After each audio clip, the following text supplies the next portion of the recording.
Boom. Hello and welcome to the Tribal Training Podcast.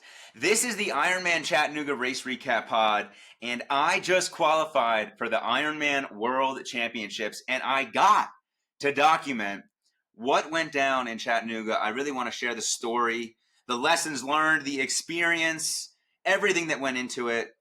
And so we are just going to let this thing rip a little bit. I got a roadmap here of what I want to cover, but as with most of these race recaps, we will see what comes to life in this. We will see what comes to life. Today is Wednesday, October 2nd, 2024. It is a little bit after noon here in Colorado. The race was 3 days ago. Race was on Sunday. And at the present moment, I am basically basking in the glory of the post-Ironman fatigue. I am feeling great energetically. My spirits are high. My brain, my head feels good, but my body remains a bit crushed. And that is just the freaking best. My muscles are so sore. I'm getting up out of bed and I'm just like creaking my way to the bathroom. And I'm just like, dude, this is so earned. This is so earned. And I got to tell you, I am specifically just loving this right now because last year I didn't get to experience this. Last year, right after Ironman Florida, I got COVID, like instantly. I might have raced with COVID. I don't even know. But right away, my body was crushed and I was just sick. My spirits were low. I felt terrible for like a week. And so I literally train all year doing Ironman, and I don't even get to bask in the glory of the pain of the accomplishment while just feeling like $1 million after doing a huge race and setting a personal best. And so this year, right now, it feels so damn good to be living this out. Now, with that said, let me give you the roadmap for what I want to cover in this little individual chat here.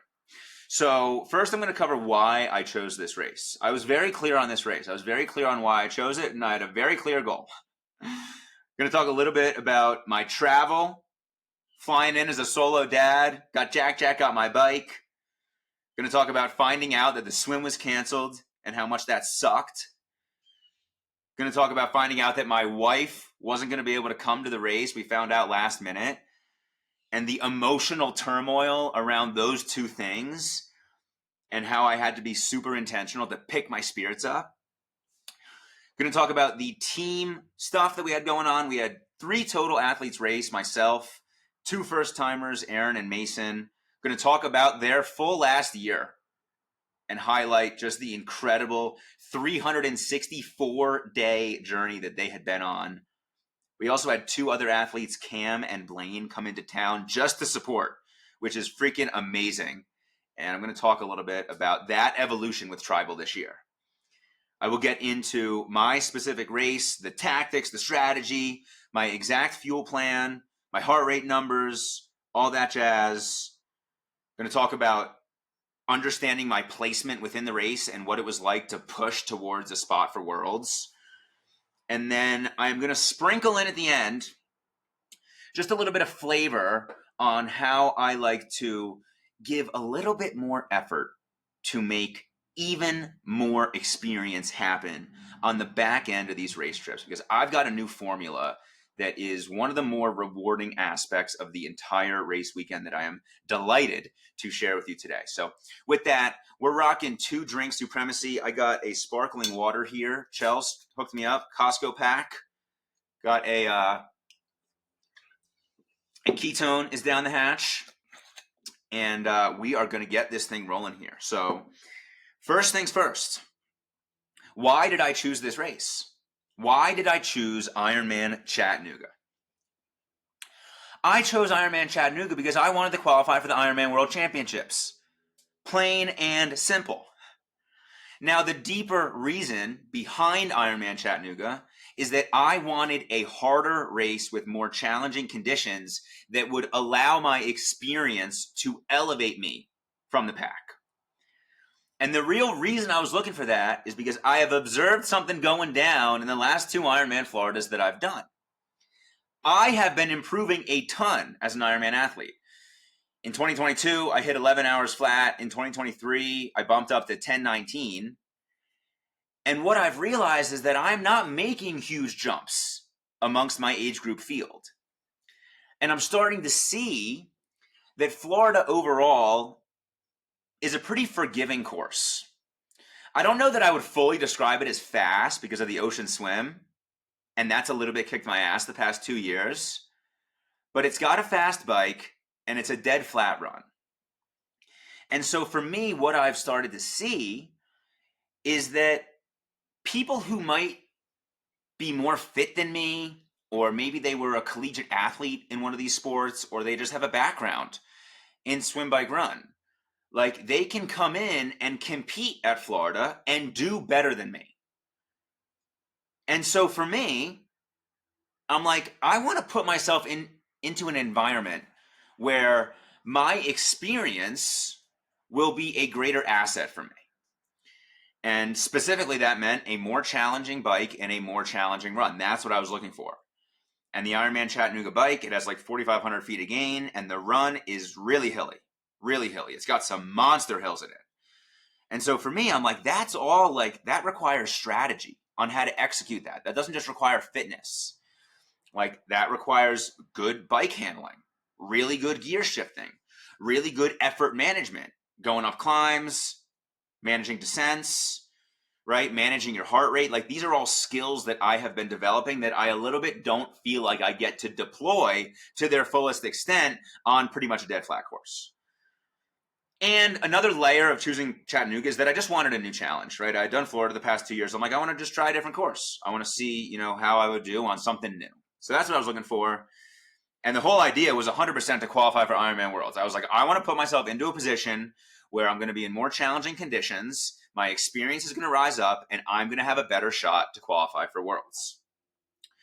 Because if you know my backstory, right, I've qualified for 70.3 Worlds, but I had yet to qualify for Ironman Worlds. And I had done 4 Ironman, and even though I felt like I was getting a lot better, I didn't really feel like I was getting a lot closer to that goal.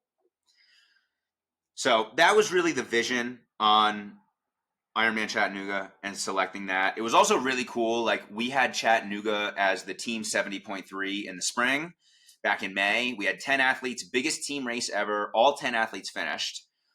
And so I started to realize like, especially after this weekend, this wasn't really so much in hindsight, but this was really validated after this weekend, is it's like, we can create these like really meaningful locations within tribal. Like Ironman Florida for sure is already won, right? Like that was the first team Ironman. We've been back there 2 years. We're going to be back there in a month for the 3rd time. We're going for the dynasty, the 3-peat. Like that's solidified as like a core location for tribal.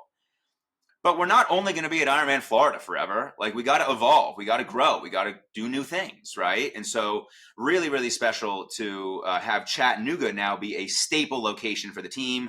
It's centrally located for a lot of people, so it's accessible, right? We just did the Ironman. We've got almost 25 athletes prepared for Chattanooga 70.3 in the spring.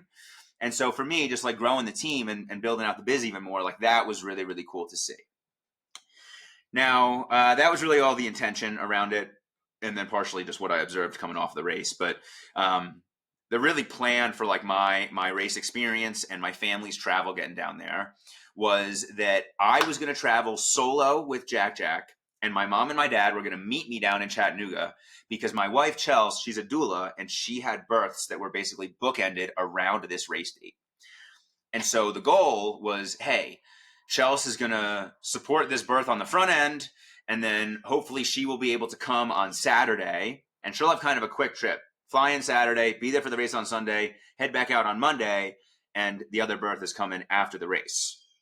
So the plan was for me to travel down with Jack, and to me also like just traveling solo with my bike, all of Jack's baby stuff, like this is just a good example of being willing to take on a little bit more. Like, I don't want my responsibilities as a dad to become something that I allow be a block mentally on me chasing big things. Like, I want to bring Jack right along for all this stuff. I want to view it as an adventure for us to make our way from freaking Boulder to Denver, to fly to Nashville, to drive to Chattanooga. Like, that's a freaking adventure, man. And you got to have a good attitude to take that thing on. And I see a lot of dads out there who view their time solo with their kiddos as, I can't leave the house. Oh, we got to stay here so that everything is like controlled and tamed. And to me, I have found that to be the worst strategy for parenting. If I'm ever staying at home solo with Jack Jack, that is when I feel my own mindset deteriorate and I'm just playing defense. I'm trying to get him off the fireplace. I'm trying to get him out of the cabinets. I'm trying to get him out of the back room playing by the Wi-Fi router, right? And I have found that when I take him out, I play offense. We go to parks, we go to coffee shops. The adventure and the movement, that becomes the experience. And all of a sudden, it's so much less of a challenge. And so to me, this was a really huge opportunity to freaking live that out to the fullest. Like, I learned for sure on this trip that traveling with an 18-month-old is way different than traveling with a sub 1-year-old. Jack Jack has taken a bunch of flights before, but he was, I think, always under 1. And I think he slept like basically the whole flight on all of the trips that we've taken. This one could not have been more different. We basically take this freaking adventure from our place in Boulder. Our flight out was at like 3 p.m. At 2 a.m., the early morning of the day that we fly, Chelsea gets called into the first berth. So it's like, boom. All of a sudden, Jack Jack and I were totally solo. Thank God Chelsea had packed up Jack Jack's stuff the night before, and I immediately got a massive increase in respect for what it takes to prep all the baby stuff. If I had to prep the baby stuff on top of prepping all of my Ironman stuff, it would have been a way greater challenge. So Chelsea gave a huge assist on the front end there. And then from there, it was me and Jack Jack driving about an hour to the Denver airport. And we had a lot of guardian angels show up for us along this whole travel experience. Literally from the time that we got to Wally Park in Denver, I'm unloading the car, and that was the first moment that it really hits me just how much shit we have. I'm like, we got the rolling checked suitcase. We got the tribal flag inside of this homemade PVC pipe travel case that I made this week. We got my bike in its travel case. We got my triathlon backpack with all of its shit. We got Jack Jack's diaper bag. Then we got Jack Jack, the homie himself. And then we got the Dona stroller, the rolling stroller that's like the travel stroller. And I literally get all this shit out next to the car, and I try to move it as like this one big orb of our shit. And right away, I'm like, I got to do 2 trips. No way this is happening. But if you got to do 2 trips with the baby can't just stay by the car as I'm walking to other places. I'm like, I got to do 2 trips with the baby. So what's going on? And right away, the guy that drove the Wally Park van, he just like came up and he parked right at our car, helped us out a ton, loaded everything on. We get dropped off, of course, right at the Southwest gate. And the guy outside of the Southwest gate at that like outdoor baggage check, he let me drop off all my stuff there, which usually they do not do. Usually they make me put my bike inside and do the indoor check-in. But he saw that I had a lot of stuff going on and he just hooked me up. So we had guardian angels there and there. Then we had a lady at TSA just let us skip the whole line. It was great. I do not have any of that pre-check stuff. Then we get to the flight and Southwest is open seating, right? And I'm a little bit like, what's the strategy here? Like, what flight seat do we want to pick? Like, what's the move here with Jack Jack? And so we step onto the plane and I see an open middle seat in the first row. And I'm like, I don't know. Like this is like kind of like the business people who like have gotten on the plane first, and family boarding is like after A. I'm like, do I want to be up in the front? Like, these people might be like kind of serious, and this like is kind of might be a kid fest. But maybe the space in front of row 1, right, like that extra foot, maybe that will be valuable for Jack Jack. So I'm like, boom, let me take it. So I sit down in the middle seat. Pretty much instantly, it's a disaster. It's a disaster. Jack Jack has been happy and content the entire trip until right now. He is freaking out. He needs to play with the window flap thing, the thing that goes up and down to open and close the window. And so he's starting to scream. He's starting to cry. I'm just sort of sitting in there holding him. I'm trying to shush him. I'm trying to console him. It's not really working at all. The guy to the left of me is in like a suit. I'm like, good grief, man. This is just not exactly where I want to be. Thankfully, that dude offers to switch seats with me. I'm like, thank you so much, man. Yeah, I think that would be a good idea. And pretty much instantly, that's a good quick fix for Jack Jack. All he wants to do is just open and close the window blind, which is just hilarious. He's really into that kind of thing, opening and closing. And the entire flight, I would say, I was not prepared for. I was not prepared for. I didn't really have any toys. I was like, what was I thinking? Where are all the toys? I didn't really have any snacks. I'm like, what is going on? Like, I have a meal for him. I had prepped he and I both meals, but it just didn't seem to be satisfying him. So we spent most of the flight walking up and down the aisle. We had probably 4 or 5 different bathroom tours of hanging out in the bathroom, playing with the water, playing with the drain, making all kinds of a mess in there. And we adapted and overcame, but it was not without a little bit of struggle. We did have a cool moment coming in as we were landing. The clouds were really beautiful, and it was kind of like sunset time. And so I got to have Jack looking out the window, and I got to be like, ooh, Jack, look at that. Like, look at that cloud. And I could see him like with his little baby eyes looking out, like curious. I'm like, this is sweet. This is really cool. So we survived that, and we get off the plane. And the first thing that I see when I check my phone is that the swim has been canceled. And I am like, fuck, that sucks. I am super disappointed. And in my mind, right, I've been visualizing this race for myself for weeks, months. I've been getting swim lessons. I've been swimming 3 and 4 times a week, right? And I've been visualizing taking down this river swim, letting my experience shine bright on the bike, using the run development that I've made doing the 100-milers this year. I've been visualizing this getting me to the finish. And I've been visualizing myself qualifying for the Ironman World Championships with this complete bookended race that I just crush. And right away, I'm like, this doesn't feel like the real thing. Like, should I even do this race? These are the first thoughts that come into my mind. Should I even do this race? I'm like, should I look into doing Ironman California in 2 weeks? Should I look into doing Ironman Arizona in November? Like, I don't want to bail on the race because I've got athletes here, but like, what if I just don't give my best and still set myself up to have like an Ironman PR at a different race? Like, what if I do that? And I sat with this a little bit. I had a little bit of disbelief. I was like, it's fucking Thursday, man. The race is Sunday. Like, why is this already canceled? I hit up my coach, EK. And this is just the truth of like, dude, I believe everybody needs coaching. EK has been doing triathlons and Ironman coaching for 20 years. I hit him up. I'm like, dude, you've seen this before. Like, how should I be thinking about this? I'm like, I don't want to be disappointed, but I kind of feel like the air was taken out of the room. That's what I texted him with. And so EK and I, we jump on the phone real quick once I get my rental car and get us sorted. And he just reminded me, like, dude, your goal was to empty the tank.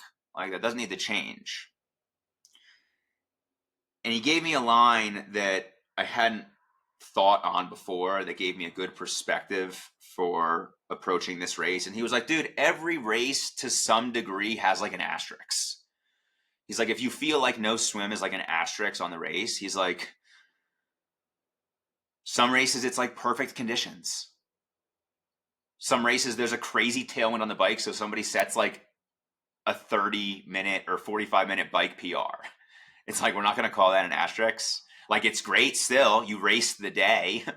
But like, a little bit of just the reality of how the day presented itself. Right? He's like, sometimes there's canceled swims. Sometimes there's shortened swims. Sometimes there's rain. So I was like, all right. So I started to think on it a little bit more. And then I had like this overwhelming thought of like, if I am waiting for perfect conditions to give my best, I'm probably not going to give my best very often. So I started to talk myself into it a little bit more, right? I was still a little bit sitting with it. It wasn't like an instant, just like, okay, I'm totally cool with this, right? It was still a little bit like, fuck, how do I pick myself up with this? And Jack and I, we make our drive from Nashville to Chattanooga. I will add in on this. I stopped at a grocery store and got 6 Greek yogurts.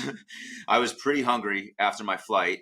Wanted to make a note here on my intention on nutrition around travel. So I had a big meal, eggs and sourdough before we left for the airport. I had a big meal of chicken and rice. that I had packed, that I had just before our flight. And then we landed, and I could tell that I was a little bit hungry. And it's really important for me to not have like big gaps in my nutrition when I'm preparing to do an Ironman. Like if I'm fucking up my race day fuel or my travel day fuel, right? Like that's just like, that's a gap in the process. And I've got experience, right? What did I say about my experience rising to the top, right? And as Jack and I were driving from Nashville to Chattanooga, this road that we were on, it was like kind of one of those highways that has like, there's just a lot of like shopping centers and fast food places along it. So it was like pretty much a highway, but like there were some intersections and stoplights sometimes. Like it wasn't like you were just on the freeway and you'd have to get off the exit. And like every single type of food spot that I saw was like a fast food joint. And I'm just like, dude, those are not options for me. Like I do not view those as options. Like I'm not getting Taco Bell. Like I don't eat that shit. I haven't eaten that shit in a long time.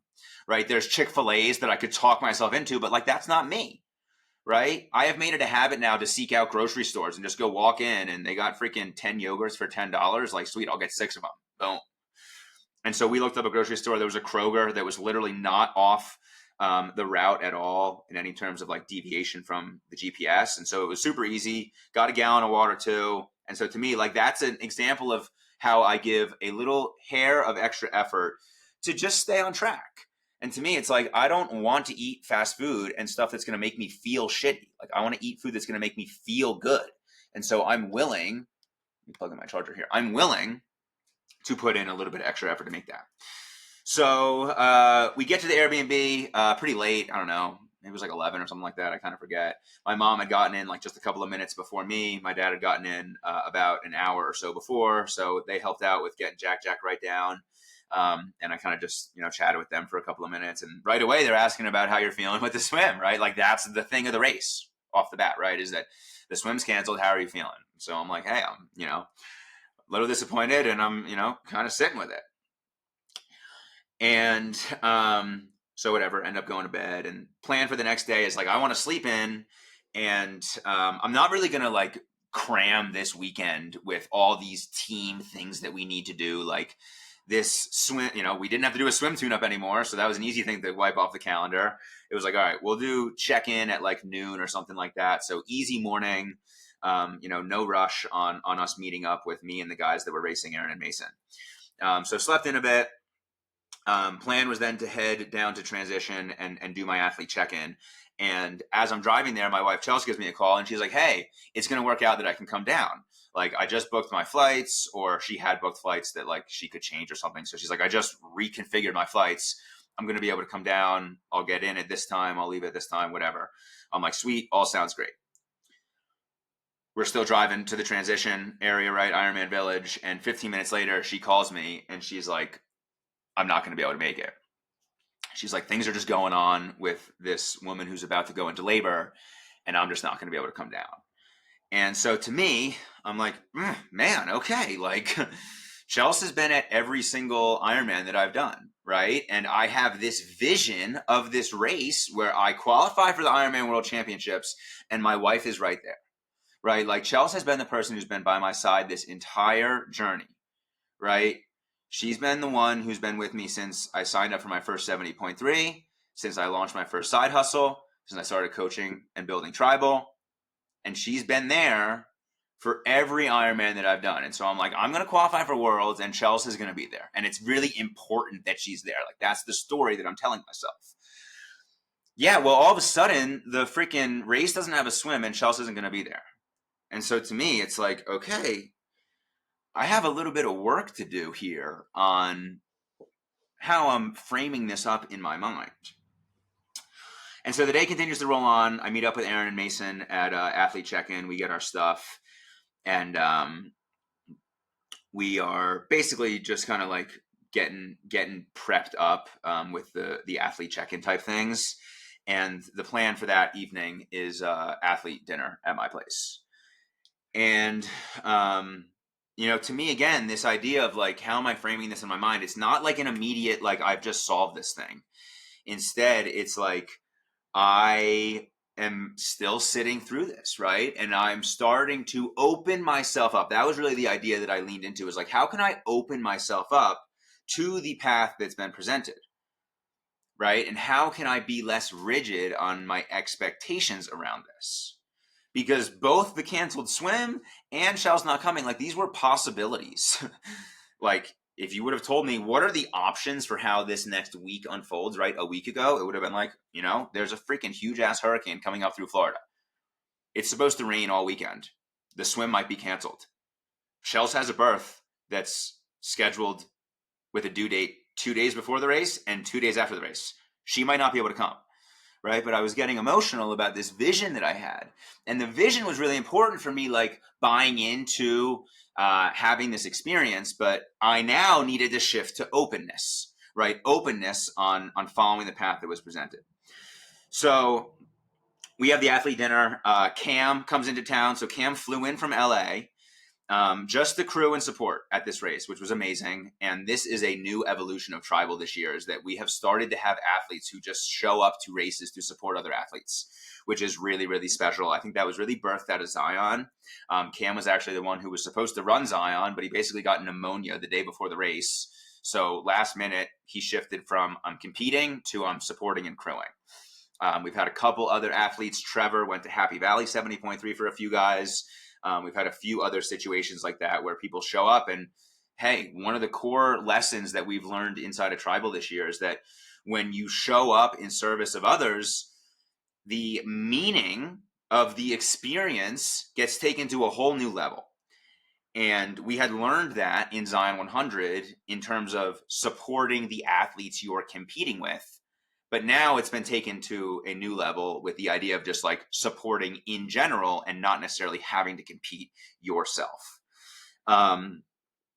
Another thing I'll add in is that Cam put together like an 8 or 9 minute video with a big compilation of people on the team giving me love before the race. And he meshed it over with some songs and a lot of photos from just my journey and endurance and building Tribal. And to me, like Cam and I have been talking about me qualifying for Worlds for a long time. Like Cam has done the Ironman Nice race, the summer race that's the Worlds option. And so like he's been the one who's done that. And he's like, dude, you would love this course, right? And there's this new thing with Worlds alternating between Nice and Kona. And so we knew that this qualification at Chattanooga was for Ironman Worlds in Nice in 2025. And so we've been talking about this. And that was even around, the reason why Cam wanted to come out is he told me, he's like, dude, I got to be there for when you qualify. Right. And so like, we've been speaking about this. Right. And this has been part of my vision.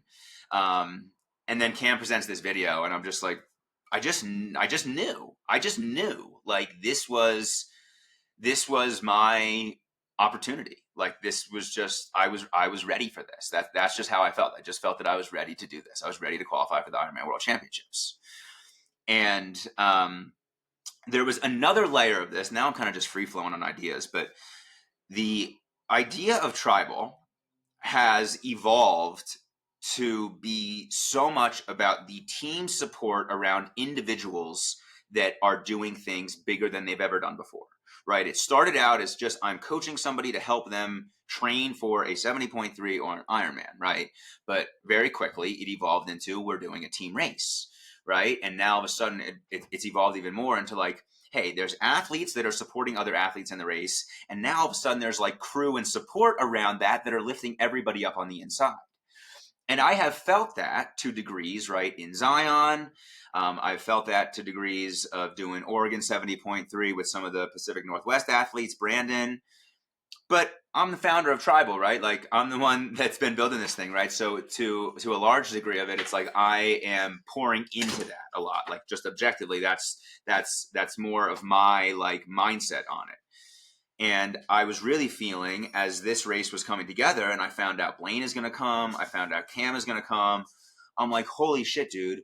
Like when I signed up for my first Ironman, I thought I was going to take this thing down. Ironman Indiana, I thought I was going to smoke it. And I thought I was going to qualify for Ironman Worlds there, right? Like I thought I was. And I got humbled like absolute crazy.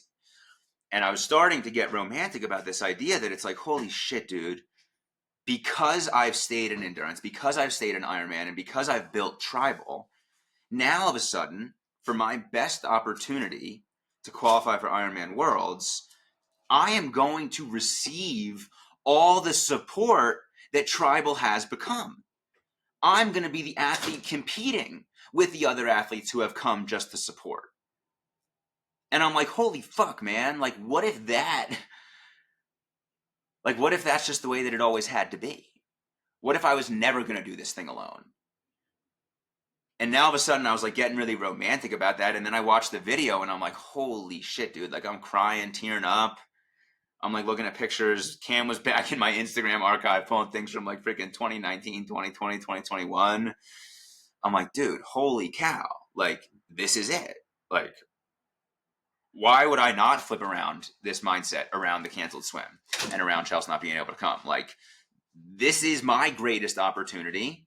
My greatest strength in building Tribal has been helping people adapt to challenging conditions, right? Shout out to Keith for birthing Adapt and Overcome, but that's just been the truth of the process, right? That's the truth of what Tribal is.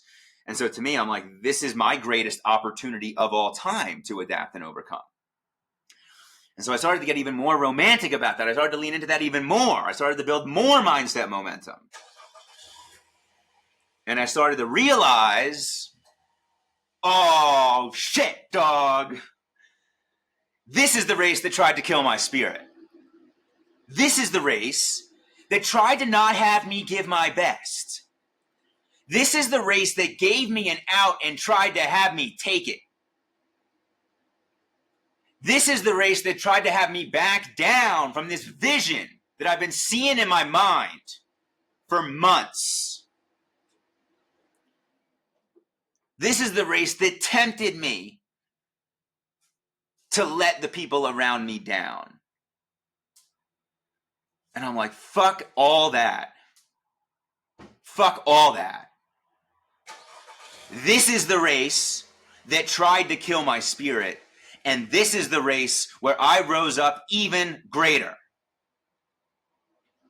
This is the race where the true Ryan Dreyer shines even brighter than ever before, when he's got every reason not to.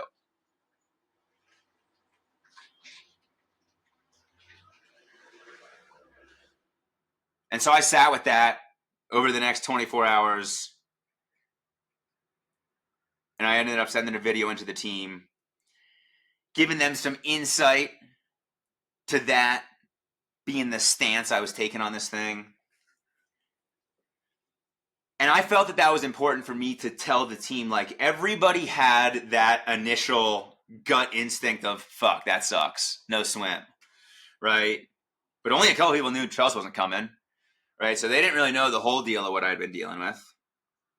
And as like the leader of the team, I believe it's important for me to say, hey, this is how we're taking this thing down. This is how I'm showing up to this thing.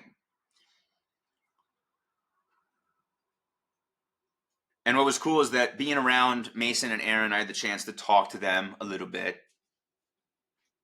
We got to work on that a bit together. And we got to just roll with it. And it was such a clear mini example of life. It was like so often we have these goals, right? We have these ideas of what we want to accomplish, whether it's in work, whether it's with our family, whether it's a personal hobby or a fitness goal. And what do we do then? We work backwards from there and we map out the steps, right? And we love to know the step-by-step process to get where we want to go, right? But then what happens? Then life throws us a curveball. And what do most people do? They freeze. They stall. They stop moving. They make excuses. They don't go for the goal. And that was exactly what was playing out. We came to Chattanooga to become Ironman. We had a pretty clear idea of what that was going to take. We got to run 26.2. Before that, we got to bike 112. Before that, we got to swim 2.4. We thought we knew the plan. We thought we knew the steps. And then what happened? life threw us a curveball. And what was the initial reaction? Kind of freeze. Kind of say, fuck. Kind of say, what do we do? Right? But the whole idea of mindset is questioning that initial reaction. Questioning that and saying, hold the fuck on.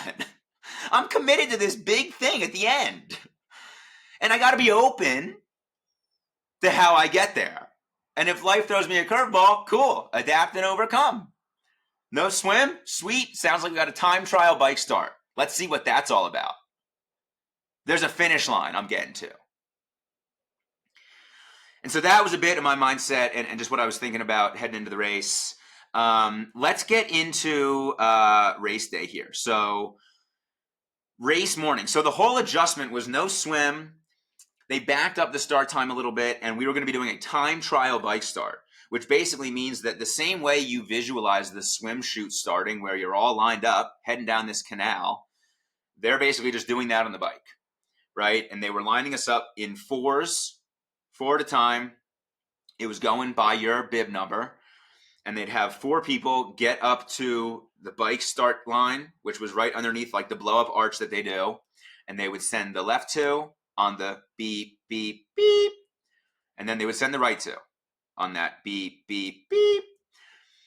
And I got to watch the pros start. The pros started at 8. The age groupers were going to start at 8:42.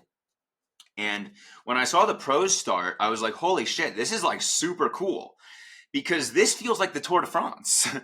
Like we're starting right under this big blow-up arch. There's people that are packed along the sides. Like to me, my initial thought was like, dude, this feels like you're running out of like a freaking college football tunnel. Like that's what this feels like. And there's usually some people around the swim start, but it's mostly just like you're there with the athletes. And then by the time that you get on the bike, like you're so spread out that there's a few people there, but like it's not like it's like mobbed at the start. And this time it was like, dude, this is mobbed at the start. This is really freaking cool. And so I see the pros take off, and then my dad gives me a call. And my dad is like, there's a news crew over here outside of the transition entrance, and they're about to do a feature on Tribal if you get over here. So I'm like, holy shit. I find out that my mom had seen this news anchor who was like kind of looking for a story, and my mom is like just going super mom mode. She's like, well, I can tell you all about my son, and I can tell you all about his athletes that are here, and I can tell you all about Tribal. And so we go over there, and it was really cool because basically all he wanted to know was, what was your mindset around the swim getting canceled? And it was sweet because this is what we had been rehearsing, right, for the past 48 hours. And so we did a little feature there on Local News 3 in Chattanooga. And they asked me a couple of questions. They got to talk to Mason, Aaron. Mason had a friend there as well, a family friend who was doing the race. And we got to chat with them. And the feature went live on the local news at 6 p.m. It's up on their website. So I posted it to Twitter. I'll link it in the description if you want to see it. It's like a little 2-minute feature, and it's straight up on tribal training. It features all of us, and it talks about adapt and overcome. It shows the kits. I had Aaron spin around and show him the kit with the adapt and overcome. I was like, this is our team motto, right? And this is exactly what's going down right now.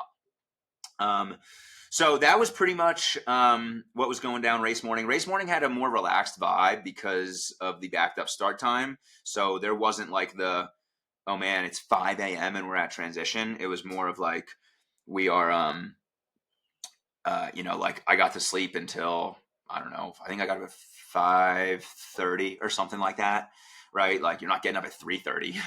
So a little bit more of a relaxed morning. Let me give the tactics here. So my race morning breakfast. Was 4 eggs. I had 2 slices of Dave's Killer Bread, the green package. On the bread, I had a little bit of butter and I drizzled honey. And then this is my new secret that worked for me very well at Ironman Florida last year, and I did it again this year, is I had a shit ton of applesauce. My mom had gotten me a rack of like the individual applesauce packets, and I had 6 of them. I believe they were 15 grams of carbs each. So 15 times 6 is 90 times 4, what is pretty close to 400 calories of pure applesauce. And to me, I really liked that because That tops off my glycogen stores, but it also sat very light on my stomach. I did have to work a little bit to like get all of it down. It was just a little bit of a larger volume of food just overall between, the 4 eggs and 2 slices of bread is a little bit of my standard breakfast. But to add in the applesauce, there was a part of me that's like, am I a little bit taking down too much? But I didn't feel like bloated. It was just like, just a decent bit of volume of food. So that was my pre-race breakfast. And then I had 2 more applesauces. My mom had gotten me like 3 racks of the racks that had 6 applesauces each. So I had 2 more applesauces about 30 minutes before the bike start. I had probably 2 to 3 cups of coffee. Our Airbnb had pretty small-ish sized coffee cups, so it wasn't anything massive. But I have learned over time now that I just, I drink a decent bit of coffee throughout the day or in the morning every day. And so if I'm not having caffeine in the morning, I just have a headache. Generally, I have a headache, which is something that, there's opportunity to tighten that up, but there's also opportunity to just drink your normal amount of coffee on a race day so your body feels accustomed to what it's used to. Okay, so then we basically are just locked in. Having the tribal flag outside of transition was great for organizing the crew, organizing my fam. Mason's fam was there. We did picks and stuff like that. And getting into the bike start shoot was sweet. And I thought the bike start was just fucking awesome. I mean, I already explained what the vibes were like, but to me, I was in an easy gear so that I could clip right in and just get to find my rhythm. And I just never biked along something that's just got crowds of people as I'm starting. It was really, really cool. Our group was probably 100 yards down from the start so that they could see us once we had gotten moving a little bit. That was really sweet. And one of my strategies for the beginning of the bike was to really warm up and ease into it. Like, as much as the 2.4 mile swim is an energy expenditure, it's also a way to totally warm up the body. So by the time you get on the bike after, swimming for an hour and change, right, like your body's warmed up and ready to go. And it was not the case for starting fresh on a bike. So I was in a very easy gear and really just patient over those first few miles. It was funny. There were a couple of guys that would pass me on climbs. There were people that would be out of the saddle, fucking pounding on the pedals on the first climbs within the first 2, 3, 4 miles. And I was just like, I am not going to see these. Like, these guys are passing me right now, but like once we get 5 to 10 miles into this race, I'm never going to see these guys again. Like, I'm going to blow by these guys. And I was passing them on all the descents. And then a climb would come again and I would stay easy and smooth and they would be hammering on the pedals. And I'm just like, I got to do my thing, stay steady here. Not allow the lack of a swim to let my mindset be like, you got to fucking push this whole thing. Like, no, it's a 112-mile bike ride and it's a fucking marathon. Like, you still gotta be steady on your own process. I would say that so there's a couple different things going on. So the first hour of the bike, I thought was so fucking cool. It started to pour rain and it required a ton of tactics. Once you got into, 5 miles, 7, 8 miles in, like, and you got on the highway that the bike was 3 loops up and back on a highway. It got super tactical with me passing people because my bib number was 899. And so I knew that there was going to be an opportunity for me to just like get my way up towards, more of the front of the race ultimately. And so, it's pouring rain. These rollers of this bike course, I just loved. I thought it was awesome. It was like these monstrous rollers where like, very often you're hitting, 30, 35 miles an hour and it's fucking downpouring and, you're passing people on the left. So like, I'm just fucking locked in on arrow. I'm like, left, screaming, but staying within myself, tactical gear shifting. And I'm just like, just be efficient with this. Like, just don't try to go just like punch this thing in the mouth. Like, ride this course flat, use your momentum on the descents and shift into a lighter gear on the rollers, on the way up. And just ride this thing smooth. That was really my mindset. Let me get into my bike fuel plan. So this was the best fueling that I have ever done in a race. And my bike fuel. So I got my iPad here. So let me just also like write this out. So in my center frame cage bottle, I had 600 calories. Oh, I got to also say one funny thing. There's always something that comes up in a race in terms of like a forgotten thing that needs to be solved. And for me, it was fuel. So I went to go look at my fuel before I left for my trip, and I use Infinite, which I custom order. I got it coming every month.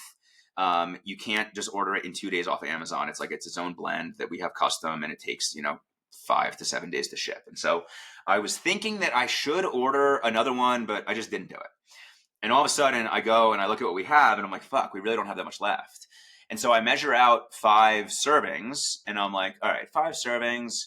That is going to be 1,500 calories."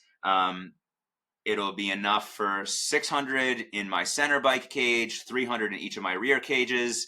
That's going to get me to 1,200, and then I'll bring 300 onto the run. I really wanted to do 400 on the run, but I was like, this is all that I've got. I feel like I would like to have just a surplus just for comfort and ease mentally, but I think I can make this work.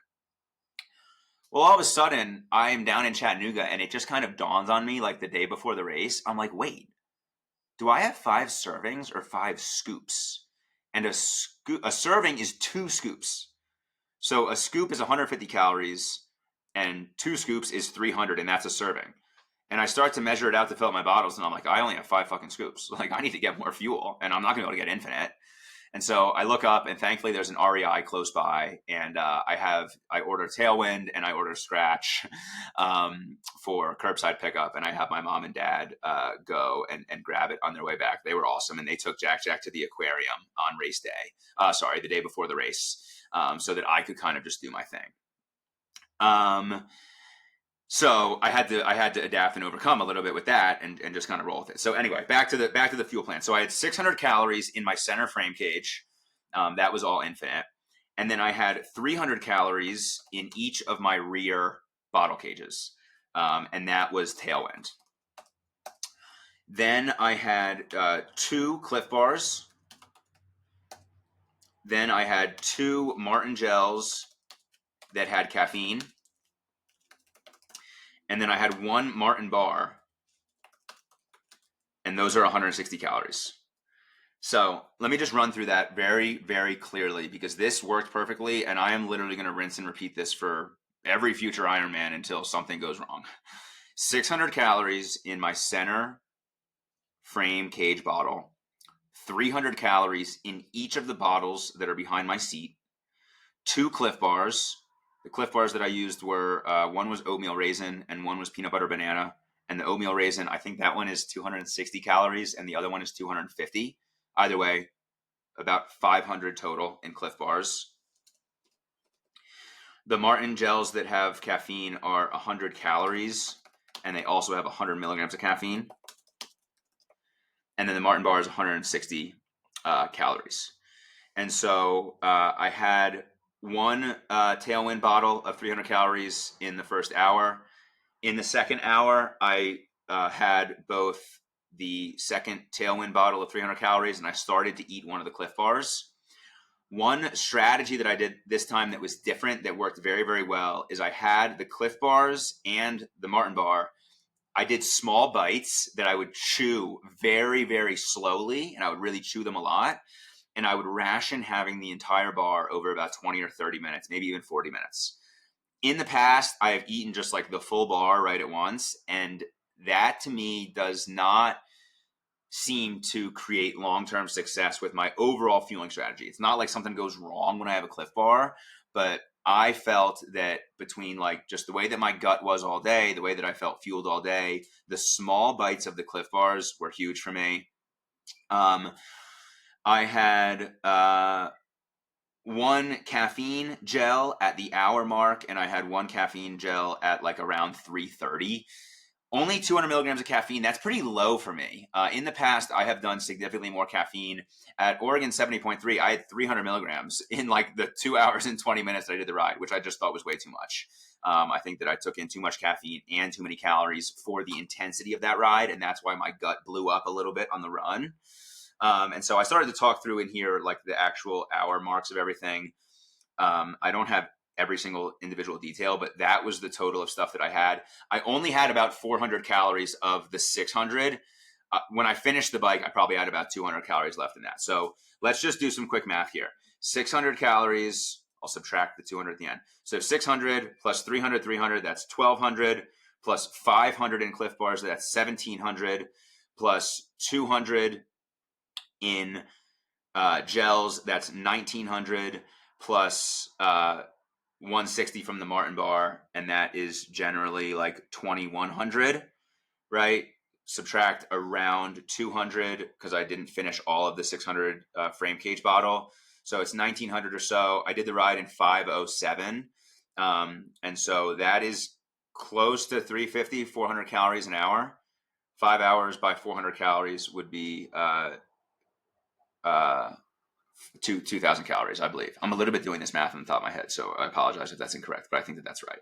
And I wanted to be closer to 350 to 400.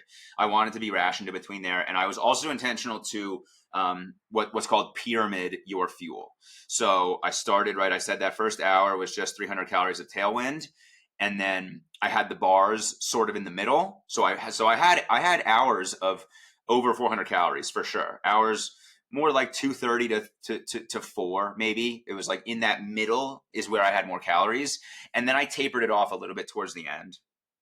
My targets on the bike. So now let's just get into the tactics of the bike. So I had 131 heart rate average as my target. That was my heart rate average last year in Florida. That's generally consistent with what I've done Ironmans at. And I was targeting 210 watts for my pedaling watt average. Not average, just like if I was pedaling, I wanted to be at 210 watts. There were times that I would take relief on descent, so I wasn't really chasing an average, but like I figured it'd be around 210. And to me, that actually I thought would be lighter than I would be able to do. I did Oregon 70.3. I blasted bike power at Oregon 70.3. I was 270 normalized power in Oregon. And so I'm like, if I can do 270 for a 70.3, I think I could do like 230 for an Ironman. And my coach EK just encouraged me to be a little bit conservative on that in the effort of setting up the run better. And I was bought into that strategy, but I also thought that I could handle more if I wanted to or was feeling able to on the day. And what actually ended up happening was kind of the opposite. So overall, I would say that this was my best executed ride ever amidst the tactics with the climbing, the speed that I kept. I was up at like 22 mile an hour average at some points in the back half of the ride. I was like 21.8 speed average, like beyond mile 90. I ended up finishing at just over 21.3. The final 5 miles were kind of a grind. They were uphill, into the wind, going pretty slow. It was raining. But overall, through this ride, through the rollers, with the tactics of passing people, managing the rain, managing my fuel plan, managing my overall like metabolic effort the whole time, I felt this was my best executed ride, even though I think I was 21.5 miles an hour last year at Ironman Florida. So my speed wasn't the best. And my bike power average ended up being 197. So I expected that the average would be lower than that 110 because there were times that like I'm not pedaling when I pee. Sometimes I'm easing up on descents, right? But I thought that my normalized power would be like 215 or 220. And what I ended up realizing at the end, once I checked the data, was that my normalized power was 205. So my normalized power was actually low. And I do have to say that like my legs were tired at the end of this ride. I had to grind a little bit on the back half of this. Not too bad. And the way that the course was set up is like I was never, stuck grinding for a long time. But there were definitely points on the back half where I was like, fuck, man, my legs are more tired than I want them to be. I was pretty dead on with the 131. I averaged 132 heart rate.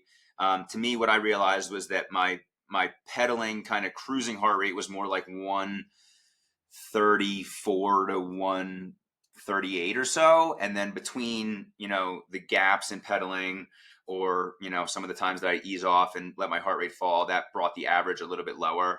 I really used 140 as like a ceiling. I went over it a couple times, but I was very good about, hey, if I go up, I need to dial back. Like if I see my heart rate rising, to 140 or more, like I can't just keep pressing, right? Like I got to change up my gearing. I got to lighten my effort, right? Like I'm pacing to execute a complete race. I'm not just here to have a PR bike, right? Like I a little bit went to Oregon and I was just like, I want to fucking send this bike and I'm fine to just see what happens on the run. And that's exactly essentially what happened.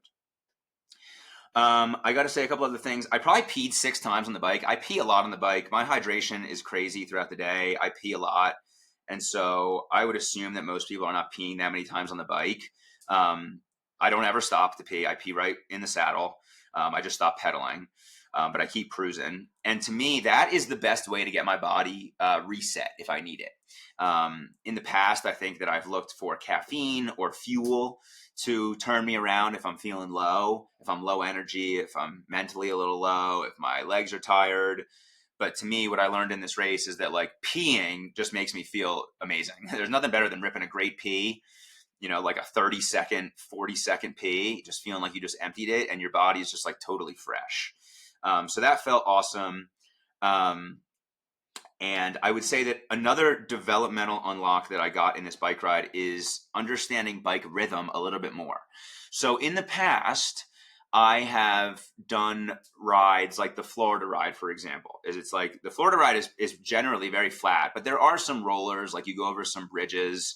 And so it's like you pedal up the bridge, right? And like I'm dropping my gear to a lighter gear, generally keeping the same rhythm up through the crest of the hill.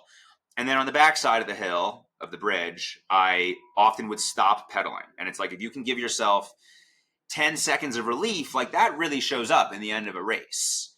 And I had a little bit of a different strategy this time because the way that the course was set up was that the rollers just felt like more huge, almost like huge false flats in a way. Like there was no point where it's like you're just bombing down a crazy hill. Like it was all somewhat steady. So you could have been pedaling the entire time. And what I decided to do and what I like learned in real time was that I don't need to be pedaling at either like 210 watts or not pedaling at all. If I could check down to like riding at like 150 watts or even 130 watts, that was able to give me a consistent rhythm. And I was passing a lot of people when I would do that down descents. And to me, like that was just like, I mean, and they're just like, I learned a lot on this ride about rhythm and about keeping pace, because I'll tell you what, Sam Long did this race. He's like, probably the most notable pro that I know of at least. And so I was eager to see when he would pass me on the bike, because I knew that he started over an hour before me. I didn't end up starting until about 9:14 by the time that my number came up with the age group start. And since it was a 3-loop bike, I'm like, the pros are definitely going to pass me at some point. And when Sam Long passed me, along with basically every other pro, it was literally like I was standing fucking still. It was like I was standing still. And to me, I'm like, I know he's riding at way higher watts, but like there's technique and there's bike mechanics that go into developing that speed. Like it's not just about more force. And to me, I felt the same thing, me flying by other people, as if they're standing still at multiple points throughout this ride. And I noticed it very specifically with some of these rhythm strategies that I unlocked. So riding at 130, riding at 150. And again, I think that was a little bit of like the way that this course was set up. But to me, I could also physically feel that in my body. The other thing that I got to mention, I mentioned like metabolic output a little bit ago. So to me, I mentioned that my legs got tired towards the end of this ride, and I know that my bike power dropped off on the back half of this ride. But I kept my metabolic effort steady. And what I mean by that is that my heart rate numbers were basically the same. And so, and this is also like my experience showing up, right? Like a mistake would be, oh, I'm riding at 210 power, and now this is starting to get harder, but I know that's my number, so I should keep doing 210 power. Oh, but now my heart rate, instead of being 131 average, now it's 136 average. And instead of capping myself at 140 or so, I'm capping myself at 145 or so, which means that maybe there's a time I'm drifting up towards 150. And all of a sudden, you're just expending way more energy than you should and that your body can handle. And so to me, my bike power did drop off in the back half of this ride, but I kept my metabolic effort steady, and that set me up for a very, very good run. I am going to break this into a two-part episode. And so I'm going to finish up on the bike here. Another tactical thing that I unlocked was how I can improve in training. So for me, a few of the big rides that I did in this build were very easy effort for me. I did a century ride with my brother-in-law who like doesn't really ride his bike often. And so to me, like that was a recovery effort type of a ride, right? It was 6 hours. That's great base work, but it was really, really easy effort. We also did a training camp ride out here, which for me, just the way that I was balancing coaching, it wasn't like easy the whole time. Like we rode 83 miles and climbed like freaking 6K feet. But it wasn't like I was pressing the whole time. And so to me, when I was thinking about the value of those rides for me is I'm like, that's really great to get like that really low end base work that like, I don't always get that stuff, right? Like if I'm riding alone, I'm typically not riding it at that lighter of an effort. A lot of the other big rides that I had VO2 intervals included in the front half. And so I would crush these VO2 intervals and then I would ride pretty steady for 3 up to 4 hours. What I realized at around around hour 4 of this ride is that it would be valuable for me to go ahead and just do long rides at the exact type of output that I expect to do in the race. Obviously, I've done lots of rides like that. Like that's included in just the structure of my development and how I think about this stuff. But I'm more nitpicking a little bit into how my actual build unfolded. And I got into hour 4 of the ride and I was like, I haven't really ridden like this during this build. Like I tried to a couple of times. I rode with my buddy Adam, but I was coming off of being sick and I was trying to keep up with him. And I was putting out the power that I needed to, but my heart rate was too high. My heart rate was way too high. And I had another ride that it was something similar. So it was like I followed, I want to make it clear, like there are times in this build that I rode for 4 or 5, anywhere from like 3.5 to 5 hours at an Ironman type of an effort. But the North Star that I a bit followed was power, and my heart rate was not sustainable for an Ironman. And right, that's for varying factors, right? I was kind of sick for one ride. There was another ride that I did where something else was going on. I think I swam before it, and then I might have had intervals in the front half of it, something like that. But to me, like a couple of rides just at that 131 number would have been valuable for me. To just, get some reps training on and just feel how my legs are in that more of a steady effort. Because I also got to be honest about some of the training in Colorado is like, I obviously do, some monster rides into the mountains, but like sometimes the back half of that ride can be I don't want to say mailed in, but it's like you climb up to 8,000, 10,000 feet and then you're descending the whole time. And it's just not the same as riding flat and steady the whole time. Or, my intention on the descending isn't as strong as it could be with the ability to like maintain the power. And so those are all just things that I think I can improve on with my training and just like my next level of unlocking. I will also say, I'll mention this a little bit in the run, but I'm going to pause up here after the bike. I have really learned that like my physiology does tend towards 70.3. Like I have a little bit more of the top end type of power and the ability to sustain a little bit more of a top end, but I still have a lot of opportunity to develop with like my endurance capacity. And I'll give you an example for that. There's a girl that I know here, Caitlin Alexander is her name. She's a pro here in Boulder. And she does bike fits and she does a PT stuff like that. And she did Chattanooga. And I know that she has shared that she is a better Ironman athlete than 70.3 athlete.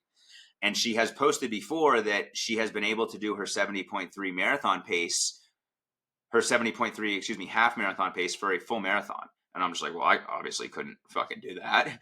And she did Ironman Chattanooga and she was able to do her 70.3 bike power for an entire Ironman. And I'm like, dude, if I tried to do 270 bike power like I just did at Oregon for this Ironman, I would have blown the fuck up. And part of that is, she's been doing Ironmans for 10 years. So she has more experience than me. But part of it is also just like your own physiology, right? Like I'm a little bit more fast twitchy, right? Like I'm a little bit bulkier. My build is a little bit more sizable than what you think about is like a skinny, frail type of a light and fast triathlete. Doesn't mean I'm not fast. Doesn't mean I'm not a good triathlete, right? I just qualified for Ironman World Champs, but to me, it's like I have even felt in my ability to push into 70.3. It's like I have a gap almost there. And another level of this is like as I get deeper into this, it becomes even more and more apparent that the 70.3 distance and the Ironman distance, once you start to develop in them, they're completely different efforts. Like if you're a first timer doing a 70.3, like you are just pacing to be able to go that far. And if you are then looking to do your first Ironman, you are again just pacing to be able to go that far. But once you get into these and start to bounce back and forth between the distances, it's like the 70.3 effort is really a strong tempo. It's a strong tempo day. And hey, it's a 2 hour and 20-minute bike for me. Like I can hold a strong tempo effort for 2 hours and 20 minutes. Could I hold that same effort for 5+ hours? No shot. No shot. And so it's like that high zone 2, which is more Ironman, versus like low to mid zone 3, which is 70.3. Like that's a difference. Okay, I'm going to pause on this. I got a call here in a minute, and I'm going to do the back half of this. Maybe I'll upload these in 2 parts. Maybe I'll sync these together. We shall see. But for now, paused up on this. Thank you for listening. All right, we are back in the game here.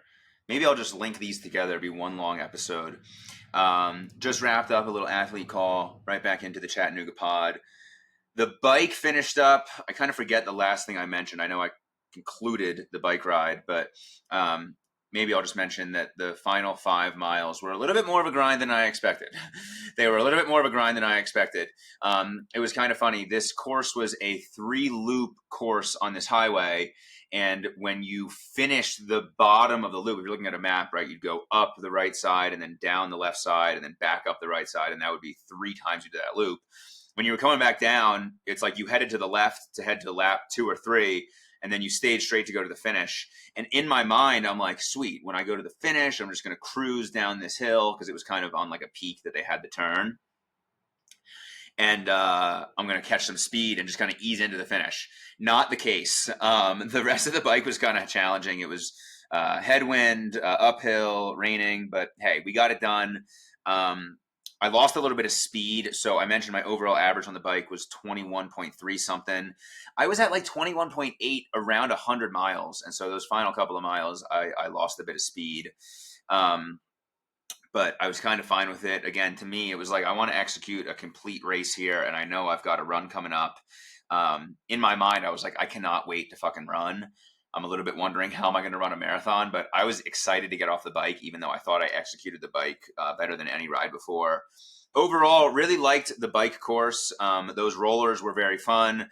There were lots of times that you had freaking speed, man. You were flying at like 30, 35 miles an hour. There were no crazy descents that had you hitting like huge top speeds. But there were tons of sections on the course that just felt fast.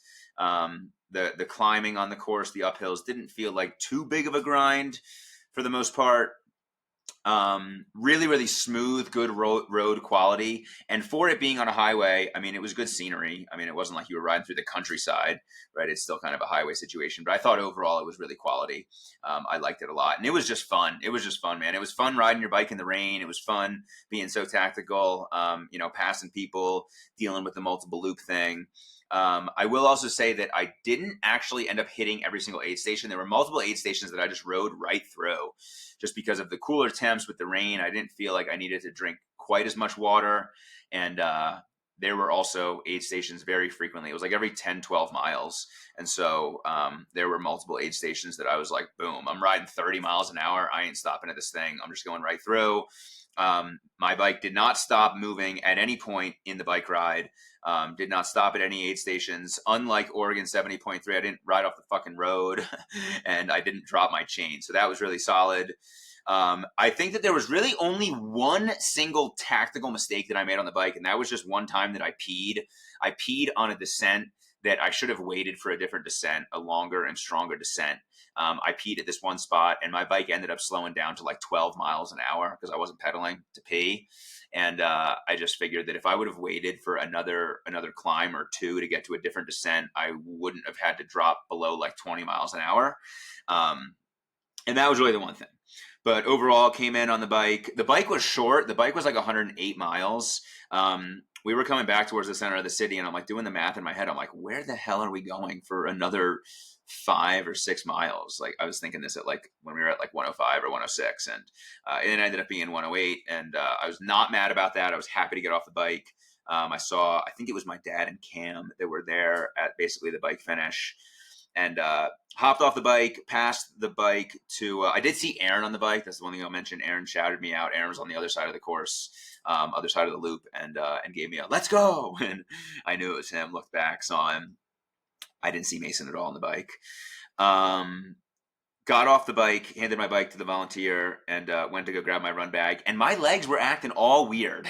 My legs did not feel good. I've run in my bike shoes, like through transition, plenty of times.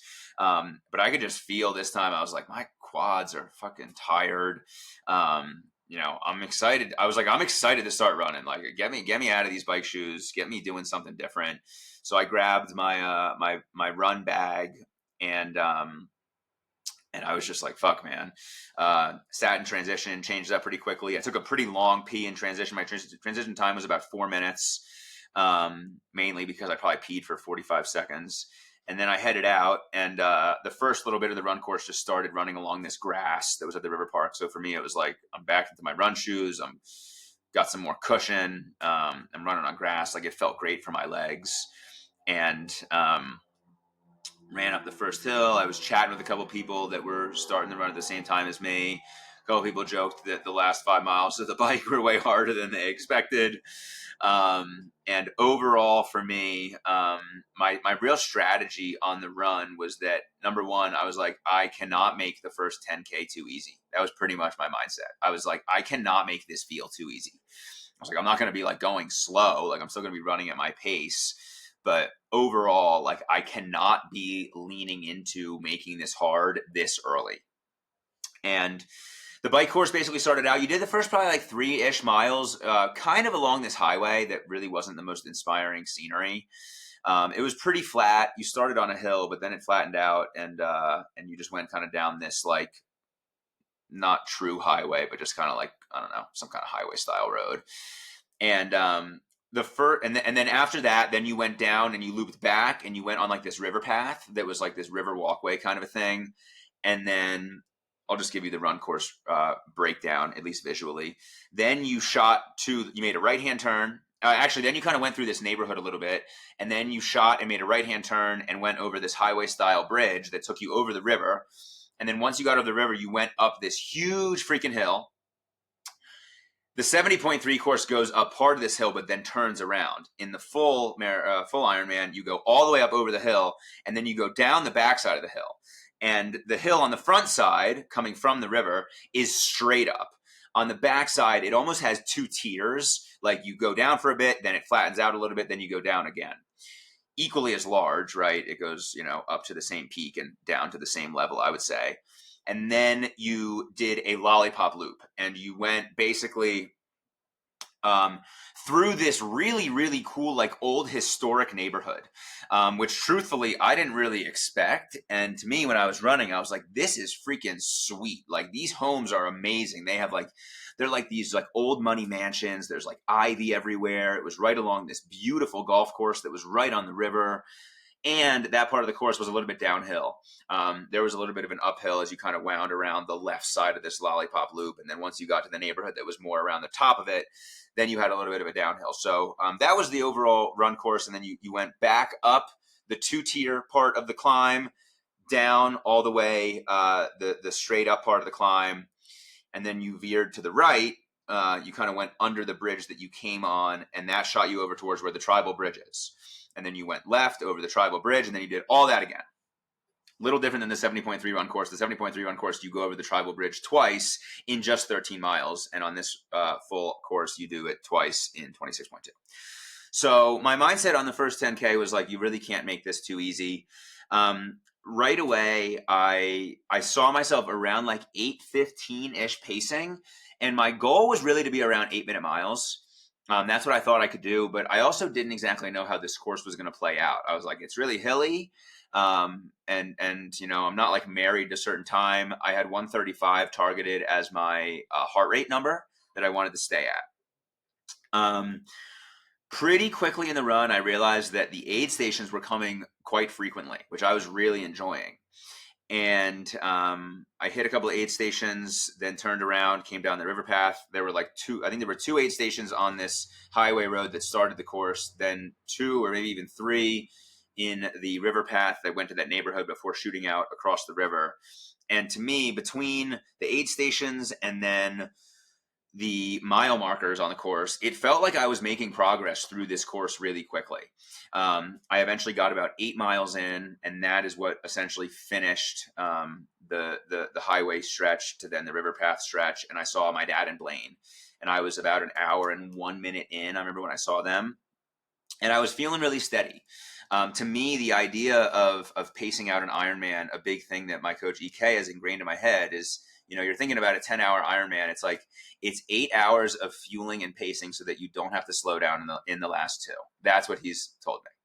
And so to me, it's like everything about the run is like I want to be running and holding my pace, but I am pacing myself so that I still have something in the tank to be able to like grind and battle into the final stretch, the final hour, 2 hours of an Ironman. And so in my head, I was like already 8 miles in. I'm like, sweet, I'm basically a third of the way in, right? 8:16:24. There was one stretch right after that where I went up this hill before that highway bridge. And it was a really steep hill, kind of a punchy hill. And my heart rate got up to like 147. And to me, this is the value of doing all kinds of different endurance events and having different experiences. My big lesson, one of my big lessons from Zion, is that if my heart rate goes up above 145 or more, especially up towards 150, and for sure higher than that, that's extremely dangerous. That's extremely dangerous for me in long distance endurance and being able to continue to put out effort. So I was going up this hill. I saw my heart rate hit 147, 148, and I started walking. I walked for probably 15, 20 seconds to the top of the hill. I even walked through the aid station a little bit to let my heart rate come down. I was really intentional with my exhales. Got back to running, and there was a little bit of a downhill after that, and my heart rate settled. The bridge that shot over to the right across the river was almost a little bit of a downhill, so my heart rate settled again, and I felt good. And to me, I was like, boom, that's the strategy. Again, when I think about my experience allowing me to rise to the top of this race, it's like I'm not going to make the mistake of just trying to run through that and saying I'm not going to walk, right? It's like, no, I want to put together a complete race.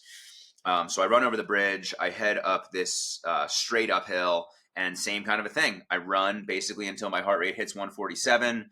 I start walking. I don't remember if it came down mid-hill or if I walked to the top of the hill.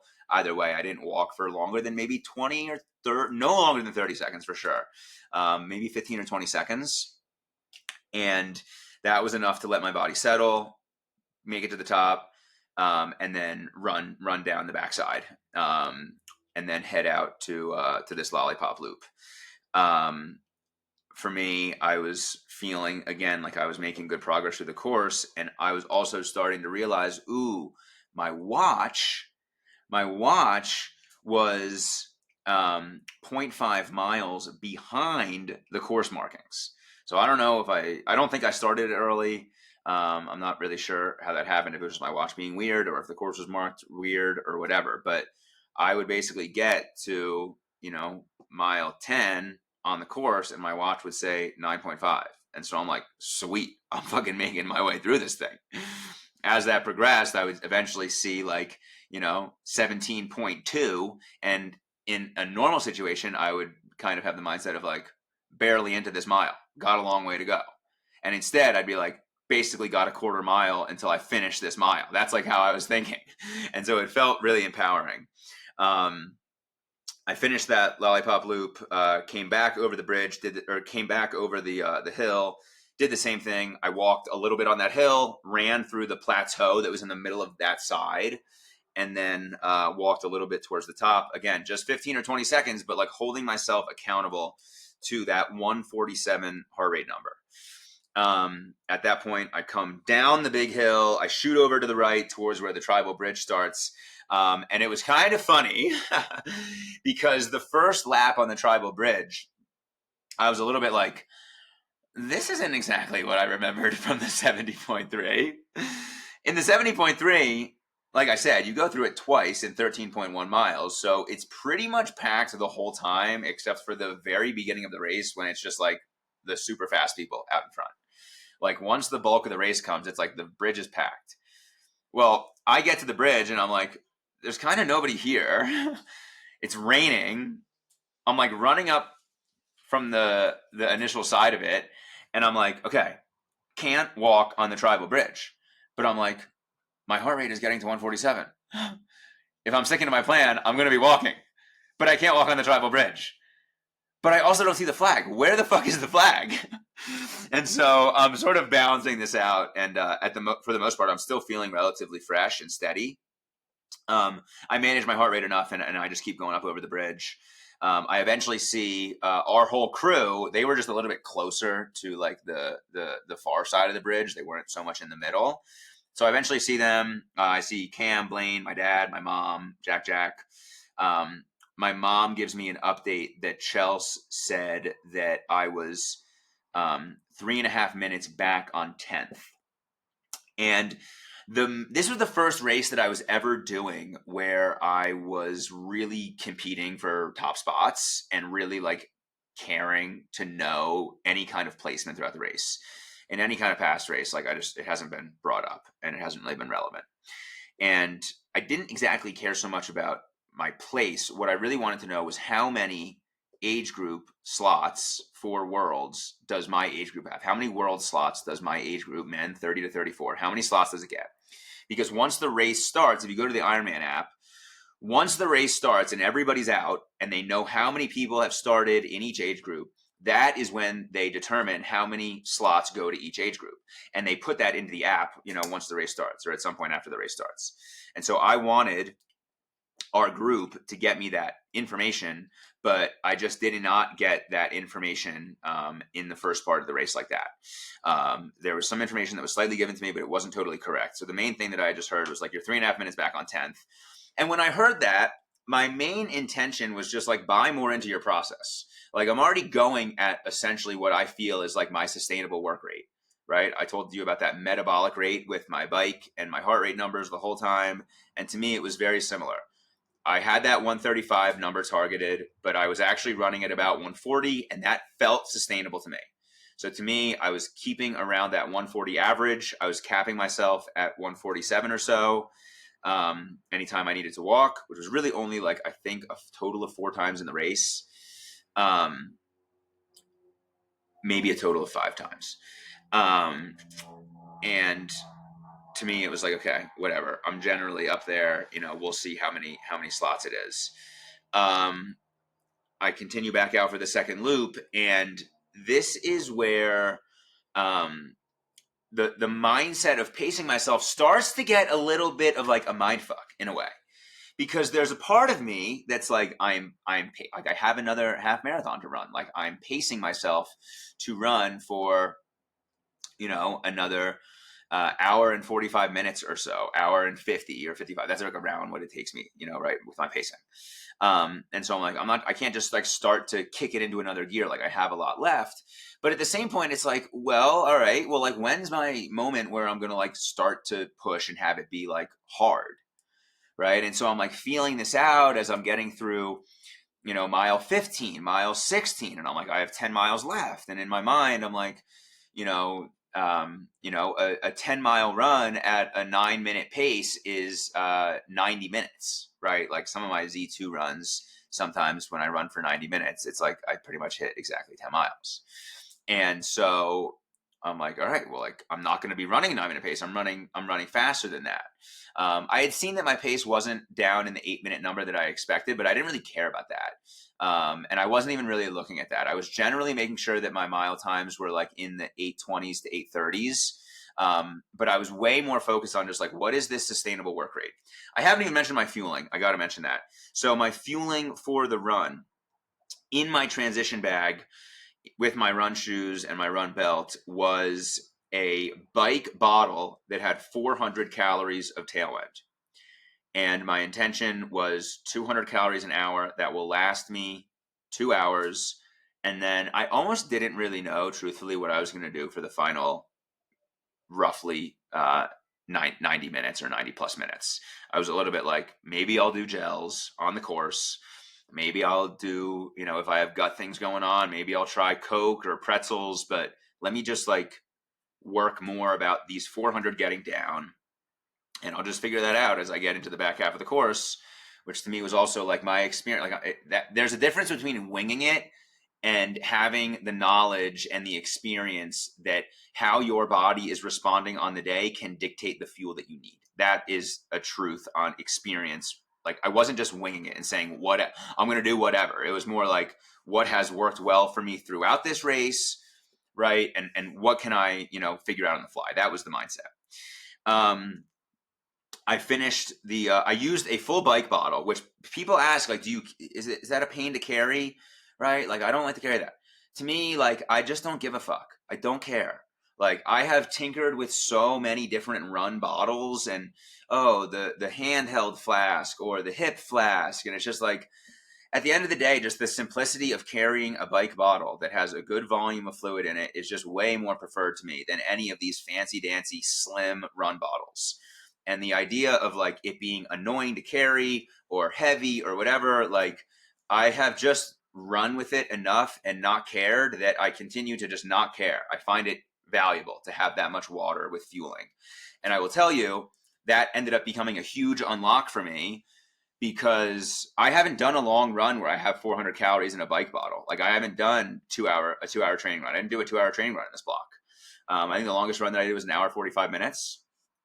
And I have done concentrated mixes of sports mix in the past, but I've done them in like the 12 to 16 ounce running water bottles that like fit in these hand flasks.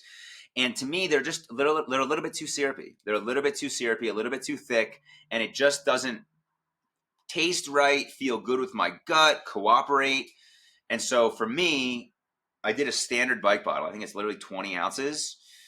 That was that extra few ounces made a big difference on my body's ability to just like enjoy that and take that fuel in.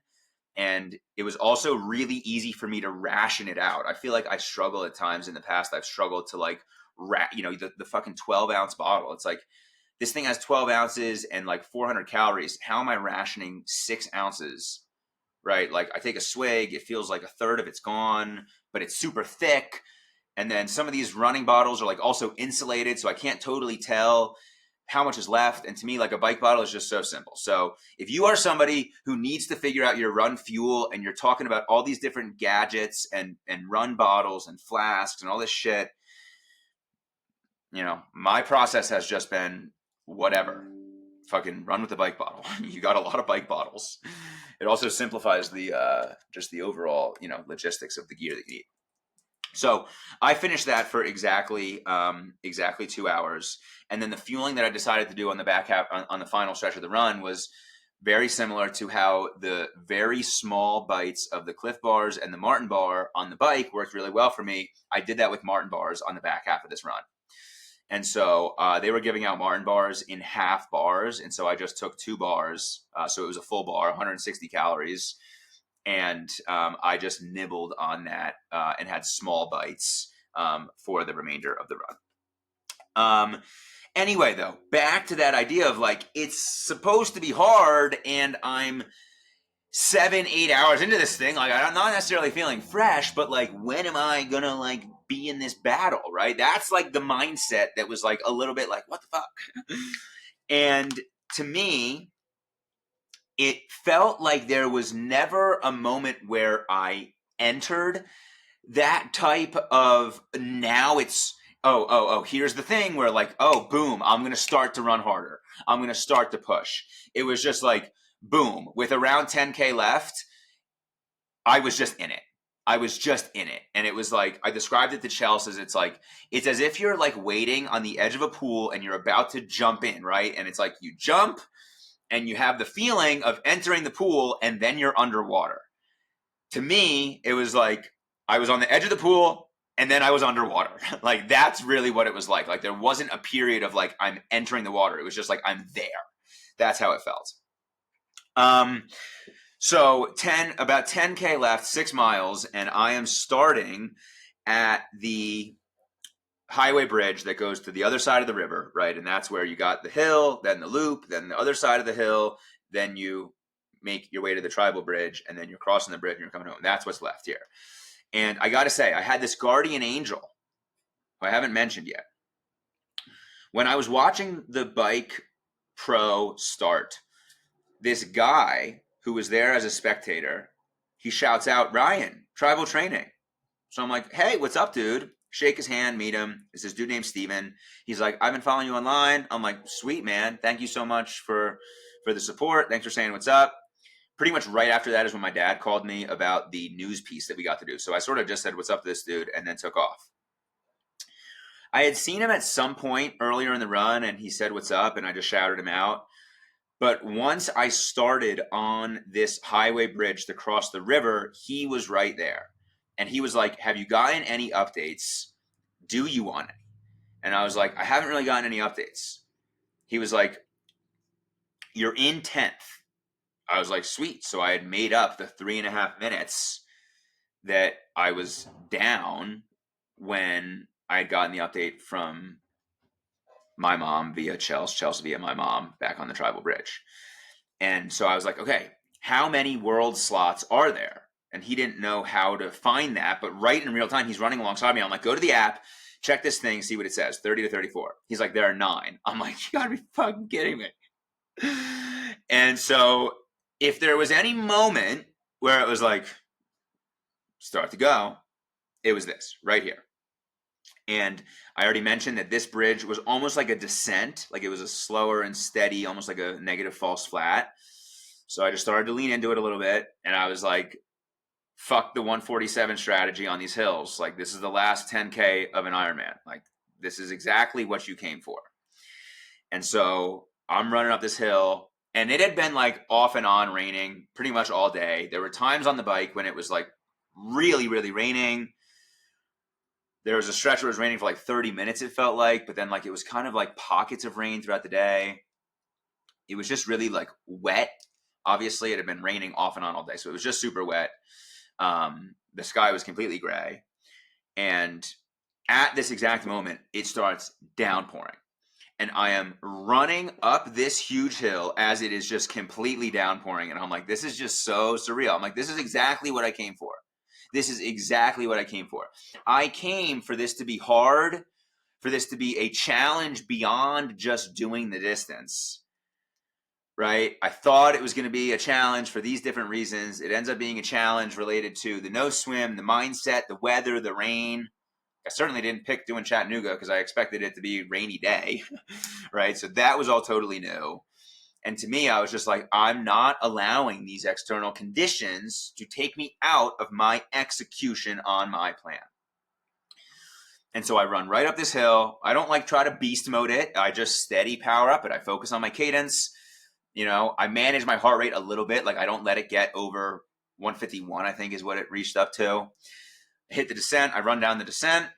I'm starting to realize that there's this woman that's running near me. She was actually part of a relay, so she wasn't in like a tri-kit. She was in like a normal running outfit. And her and I had started to play leapfrog a little bit, and she was valuable for me to lean on to like keep pace a little bit. I didn't necessarily at any point like run harder because of her, but like I just kind of used her to be like, all right, like I'm taking the lead on her, but then like, all right, shit. She's like, you know, I can't get lazy when I think I've got the lead, right? Because she's coming up from behind me and she passes me then. So we make the left turn on this lollipop loop. And this was like almost, I didn't really describe this area just yet. The neighborhood was more on the back side of this lollipop loop. This left side of the lollipop loop was almost just like, there were a couple of shops that you kind of ran through. It was more of like, there were traffic lights, like it was that kind of a thing. I think there was like a CVS or something like that. And all of a sudden, the road is just soaked. Like there's huge puddles everywhere. So now it's just like sloppy. And I'm just like, fuck, man, like 5 miles to go, 4 miles to go.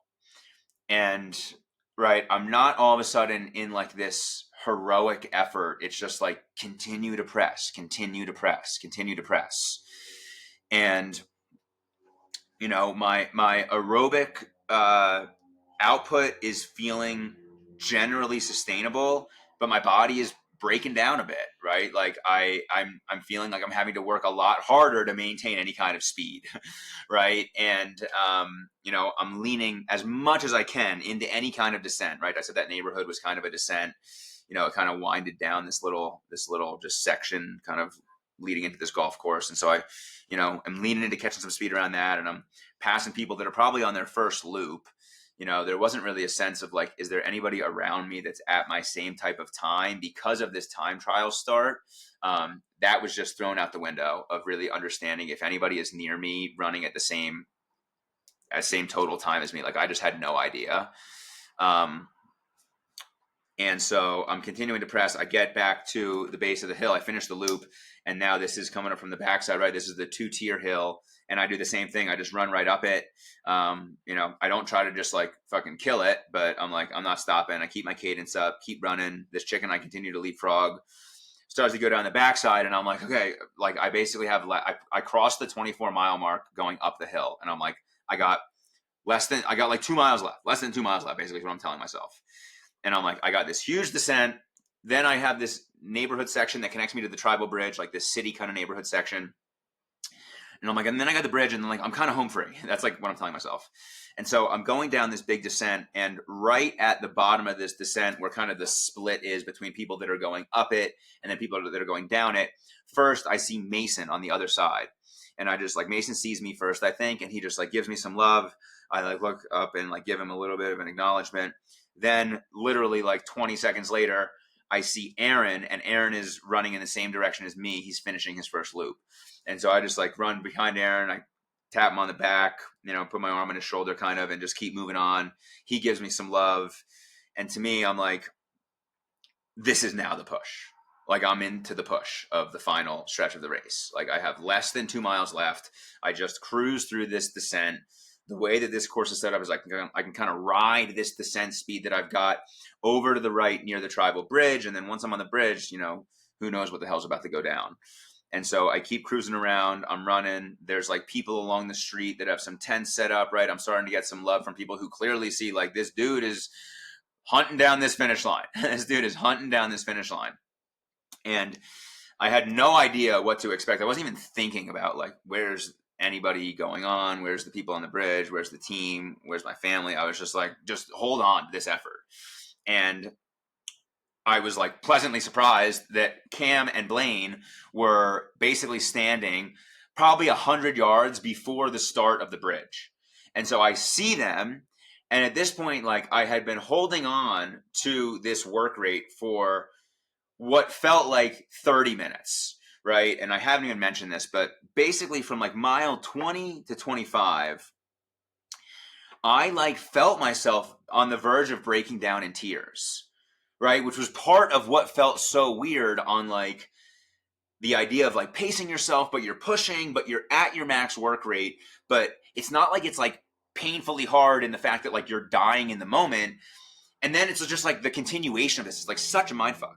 And so I was on the verge of breaking down in tears multiple times, just like thinking about myself in this effort and just like thinking about where I've come and thinking about the fact that I have put myself into this position to finish this race so strong. Right. And, I've got my family there. I've got the team there. I've got so many people that are following me and believing in me. And there's a part of me in all of this that like is still fighting against that lower self that doesn't want me to do any of it. Like there's a part of me on race morning that like woke up and like had to remind myself that I like to ride my bike. Like I woke up on race morning and it's like, I was like nervous. I was a little bit scared. It's like I know that it's going to be pain at some point, and there's a big part of me that's not excited to go do that. And so I have to remind myself, like, dude, yeah, it's going to be hard, but what you're going to be doing is riding your bike all day. You love to ride your bike. What you're going to be doing after that is running for a long time. You love to run. And then you're going to get the opportunity to punch through when there's an opportunity to give up. And you love doing that too, right? And so I had to really remind myself. And so all of these little mental tricks and, the progress through the course and the fact that the fueling has gone well and the fact that I navigated, a really strong bike while not feeling my best maybe the whole time and my legs being a little bit more tired than I wanted to be. Like I was getting really emotional about it. And also related to this race and just this season of life that I'm in is that my wife and I are in like this transformational period of our faith journey. And I got baptized last year, and since June we've been going to church together. Chelsea, Jack and I. Chelsea, who was raised Jewish, has been connected with so many amazing people in the church, and we are being called to lean more into faith, to have faith be something that is more of an anchor in our lives. And over the past couple of weeks, like we have gone to all these different church events, like these Bible studies, these church dinners. Like we've really made an effort to surround ourselves into this community. And we've been watching this show, The Chosen, which is all about Jesus' life. And in one of the first episodes, Jesus is about to do the miracle where he turns the water into wine, where they're at this wedding and they don't have enough wine. And there are a few people there, Jesus' mother included, who basically know that Jesus is the only person here who can fix the situation for these people who are about to look like they didn't bring enough wine or provide enough wine for this wedding. And Jesus basically tries to get out of it. He's human, right? This is the human side of him. And he basically says, not now. Like he knows he's on earth to do these things, right? But he's waiting to do them, right? And his mother, Mary, is like, if not now, when? Something to that effect, she says. Basically says, dude, you can do this. Go do it. And so that convinces Jesus. And as Jesus is about to do this miracle, he says in the show, I am ready, Father. And to me, that was like a mantra in the back of my mind for this race, because as I just spoke earlier, in before the bike part, it's like all these different things were aligning, my fifth Ironman, the canceled swim, the thing with Chelsea, the opportunities to quit, the discovery of more meaning to adapt and overcome in real time, the team members coming in to support it. Like I just felt ready to qualify for the Ironman World Championships. I felt like this was totally just my time to do this. And so in the back of my mind, I was like, if I get into a mantra needing rhythm, right? Not like the mantras are going to save me, because as we learned in Zion, mantras aren't enough. But when they're brought into the rhythm of an extreme effort, they can be really, really valuable. I'll give you an example. In the back half of some of my Ironman Florida runs, I have been in this rhythm of like, I'm like just freaking grinding, and my body just kind of falls into this very strange flow where it's like my technique maybe isn't like quote unquote really perfect, but like I just find this rhythm of my flow, and it's just like I balance my effort, the effort that I'm at with the work rate, with the form, with the technique, with my breathing. It all just flows together. And I hold on to be able to execute the end of an Ironman strong. Like this is at least what goes on in my process. And I have had times where it's like saying something out loud, like, I can do this. I can do this. Step by step. You can do it.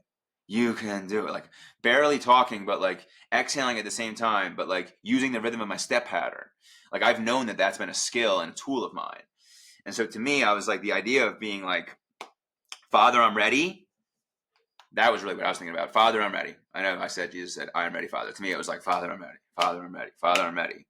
Right? For this evolution of who I am, right? I wanted to qualify for the World Championships at my first ever Ironman. I got my shit rocked. I still did well. I still did it in 11:15, but I was totally humbled, right? And the journey of my Ironman experience has turned into tribal and all of these things, right? And it just felt like this is the next evolution of you. You're like, step into this, like right here. This is it. And so that idea of like, I'm ready for what's to come. I'm ready for this next evolution of me, right? Not only as an athlete, but like as a leader of my business, the way that I coach people, the way that I lead my family, like that was all what I was bringing to fruition in this race. And it wasn't actually those words that showed up for me on race day. In these final 5 miles, from basically 20 to 25, we'll call, because I'll talk to you about 25 and beyond after this. From miles about 20 to 25, after I'd seen my guardian angel, Steven, and I understood, like, hey, you got to run down a spot if you want one of the top spots. It just came organically for me to say over and over, Jesus, I love you. My heart is open.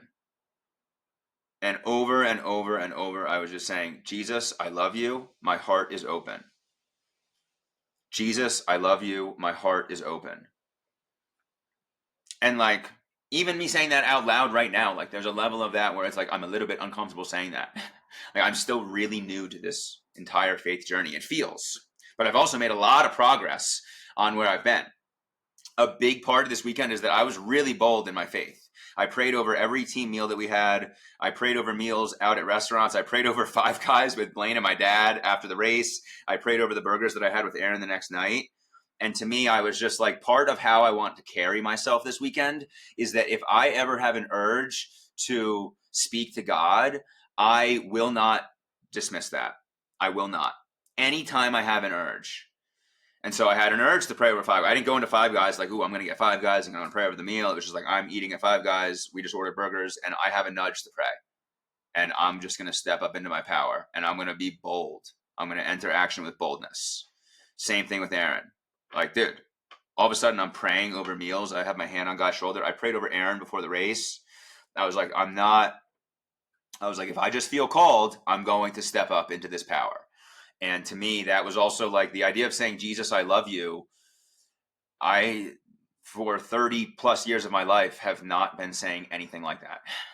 And so the idea of like, my heart is open, like I felt like I just that had to be my approach as I was just like struggling through the emotions of this effort. Like I was trying to cry to have an emotional release, but every time that I would try to cry, I would get blocked up. Like my body would get blocked up. And it was like I was not capable of having any type of big release while continuing to put out the effort. That is what it felt like. And so, I run up the hill. It's raining. I'm like, this is so crazy. Just keep going, keep going, keep going. I was very much one foot in front of the other, one foot in front of the other. And again, the combination of where the aid stations were placed, the frequency of them, where the mile markers were, my watch being behind, all of these things allowed me to really feel like I was making progress through this race the whole time, the whole run specifically. Like there was never a point on the run where I was like, I can't believe that I have to run 16 more miles or something like that. Like the first time I really ever thought about, I had a couple different mindset checkdowns. It was like when I got through 10K, I was like, basically just do this. You're basically a quarter of the way through, 6, 12, 18, 24. Who cares about the final 2 miles until you get to the final 2 miles. When I got to 8 and saw my dad and Blaine, I was basically like, you're essentially a third of the way through, 8, 16, 24, got through 13.1. And I wasn't even thinking about that as like, you're halfway done. I was just like, you did one loop. Then I was just thinking about get through this highway stretch and get to that river path because the highway stretch is kind of the shittiest part of the course. So anyway, back to about mile 25. I had just come down this hill. I had just seen Mason. I had just seen Aaron. I'm starting to like breathe loudly. Like I'm starting to realize that like my work rate is increasing and I cannot sustain that increase with just like relaxed breathing. Like I have to really force my breaths out and I have to really like, like that starts to happen. Well, then all of a sudden I see Cam and Blaine, and I just like completely transform energetically. I don't all of a sudden have a ton of energy, but it's just like their energy and their spirit starts to carry me. And pretty much right away, I break into just my best sustainable effort.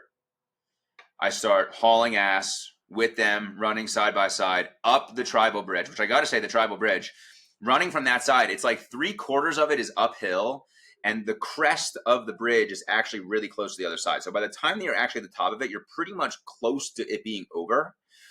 And so I'm fucking hauling ass with these guys, and I am breathing so loudly. Every single exhale is like this grunt. It's like, and all of a sudden I'm like looking down at my watch, and I see 170 on my heart rate. And I'm like, dude, I don't even get to 170 at like a track workout. Like, this is like bordering on like, what the fuck is going on with my body right now? I wasn't like concerned. I don't ever think about like safety and shit like that. Like, that's just not on my mind. I'm always like, I'm fine. But there was a part of me that's like, what is happening? And also, I started running like nearly a full mile. I started running hard, nearly a full mile from where the actual finish is. The tribal bridge, I mean, it might be a half a mile, I don't know, 0.4.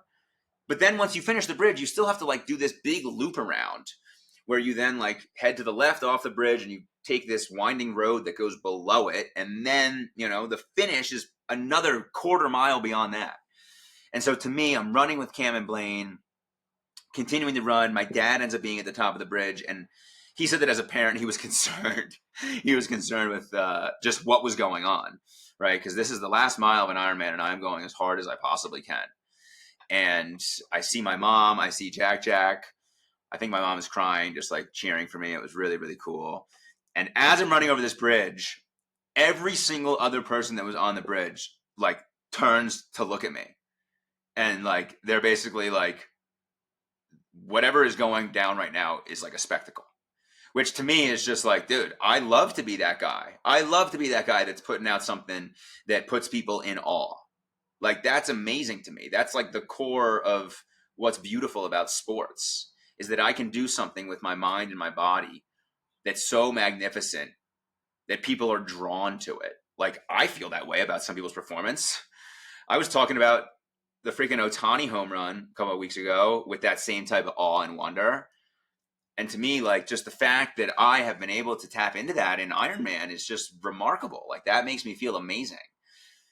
And so I keep pressing, I keep pushing. Like, people are cheering for me, strangers are cheering for me. I get off the bridge, I make this left. I'm like, I need this finish line to be here right now. And it's not here. It's like 0.3 miles away still. And so I just keep hauling. I keep hauling. I'm like, where is the red carpet? Where's the red carpet? I need to see the Ironman red carpet. I eventually see it. And to me, just the style of athlete that I am and the way that I approach Ironman, I like to just run through finish lines. I run hard through finish lines. And, you know, there's a part of me that gets a little bit romantic about, like, what do I want my finish line vibe to be? Like, should I, like, flex out? Should I do something? And, you know, I'm not saying any one thing is better than another. And one thing I am realizing is that I actually think that the chip time of the finish is at the start of the red carpet. So I think that if you actually empty the tank until right there, that like you could kind of enjoy the next 50 yards. But I wasn't really willing to put any of that to risk. I was like, I have managed this effort so well all day. I have found something within myself that I did not know that I could do. I was running a 6-minute pace across that bridge. My heart rate was at 170, 30 beats up from the average of the whole run. And I run hard right through the finish. And I was just thrilled to be done, but I was just really, really proud of the effort. It feels amazing to run hard through a finish line and to just freaking lean on the fence rail and just like let your body relax after so much work and so much effort and so much emotional control. But this balance of like, how are you releasing emotion, but controlling emotion, but channeling emotion with physical effort, with your mindset, with your fueling. And it's just like the most beautiful puzzle to get to solve. And I felt that in that race, that was the best solving of the puzzle that I had ever done. And I felt incredibly satisfied with the finish. My dad had run down to the finish, so I saw my dad right after I gathered myself and just got some cold water on me. Oh my goodness, man, I can't even tell you. Cold water on my head at the aid stations was like the most invigorating thing. It felt so good. And I continued to just dump some water on myself and just let my body look to relax. Shortly after that, my mom and Jack and Blaine came on down, and I got to just regroup with them for a couple of minutes. Cam came down right after that, and I basically just did my best to decompress for a little bit, really just a couple of minutes there, and just relax on the effort. But I guess I got to say what I did next. I ultimately ended up finishing in 10th place. My total time was 8:45. I was 11 minutes behind the 9th place guy. So I was like, to me, like I wasn't doing that race 11 minutes faster like that. I get 11 minutes faster by another year of training, not by doing that race 11 minutes better, right? Like I feel like I absolutely did my best for the day. So I didn't think that I had a slot, but I felt really satisfied with the effort. I was like, hey, I absolutely left it all out there. I did my best. I'm not upset at all that I'm not 9 and there's 9 slots.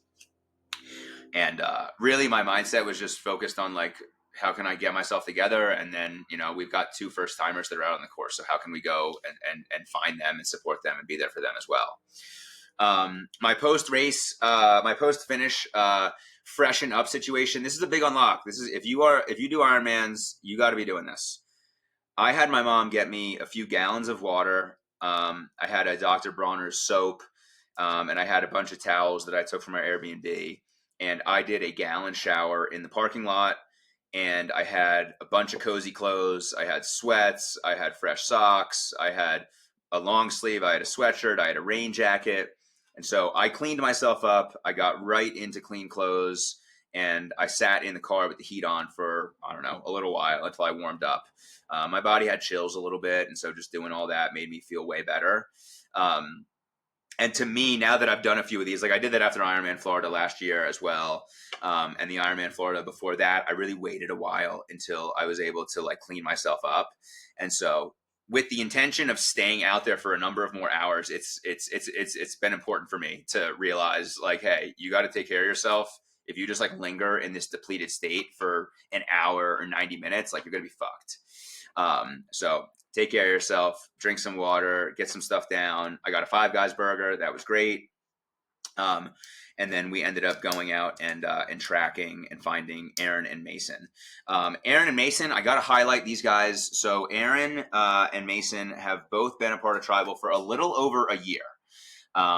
Aaron joined in the accelerator program that we had that started last July of 2023. And he made an initial 10-week push to doing his first 70.3. He did not own a bike when he started in that accelerator program, and he had no endurance experience. And within 10 weeks, we got him across a 70.3 finish line. And Mason, he had joined Tribal at some point in September of 2023, and he was basically like, listen, I signed up for Muncie 70.3 that is in 3 weeks, but I haven't really been training. I'd like to give this a try, but I'd also like to do this stuff properly throughout the next year. Like, what do you think? And so Mason and I synced up, and Mason ended up DNFing the swim at Muncie 70.3.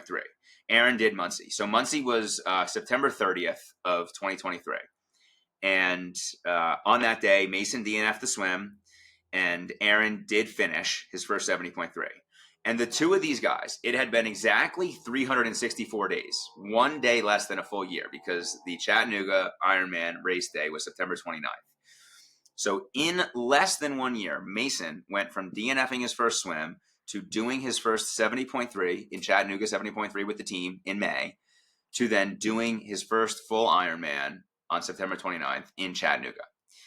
Aaron joined Tribal, did not own a bike, did his first 70.3 on September 30th, 2023.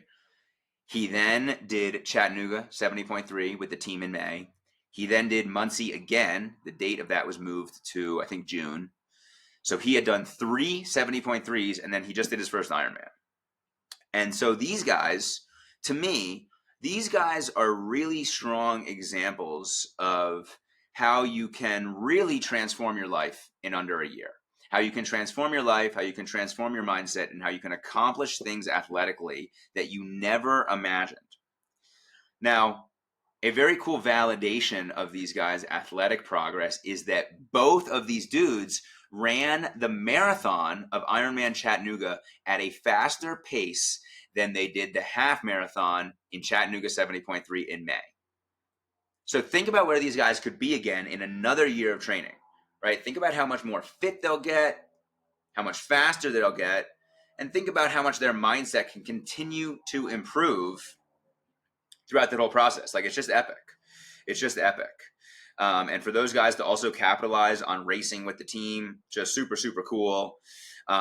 Once we were able to basically regroup and go find those guys, we found Aaron at about mile 21. I was laughing with Aaron. We drove up behind Aaron. I've come up behind Aaron, I think, 2 or 3 different times in races. One is when I was coaching at Muncie 70.3 back in 2023. He was walking. When I saw him in the run in Ironman Chattanooga at, what was he, mile 12, he was walking. I expect to see him at mile 21, and I'm like, if history proves itself, I don't know how this dude's going to be moving. Aaron looked like an absolute beast at mile 21. At mile 21, he looked stronger than I've ever seen him in a race, and he took those last 6 miles down with absolute authority. He crossed the finish line, hulked out. It was fucking sick. We saw Mason at around the same spot, a little while behind. He was moving really well too. Mason had a little bit of gut issues going on. I think he threw up a time or two, but he remedied the situation and was able to keep pushing, and was able to just move steady. It wasn't like he was doing anything, he's all of a sudden running 7-minute miles, but he just had himself moving well. We were able to drive the car a little bit over those hills. So we saw Aaron on the other side of the hill as well. We saw Mason somewhere out there too. And then we headed back towards the bridge to see them.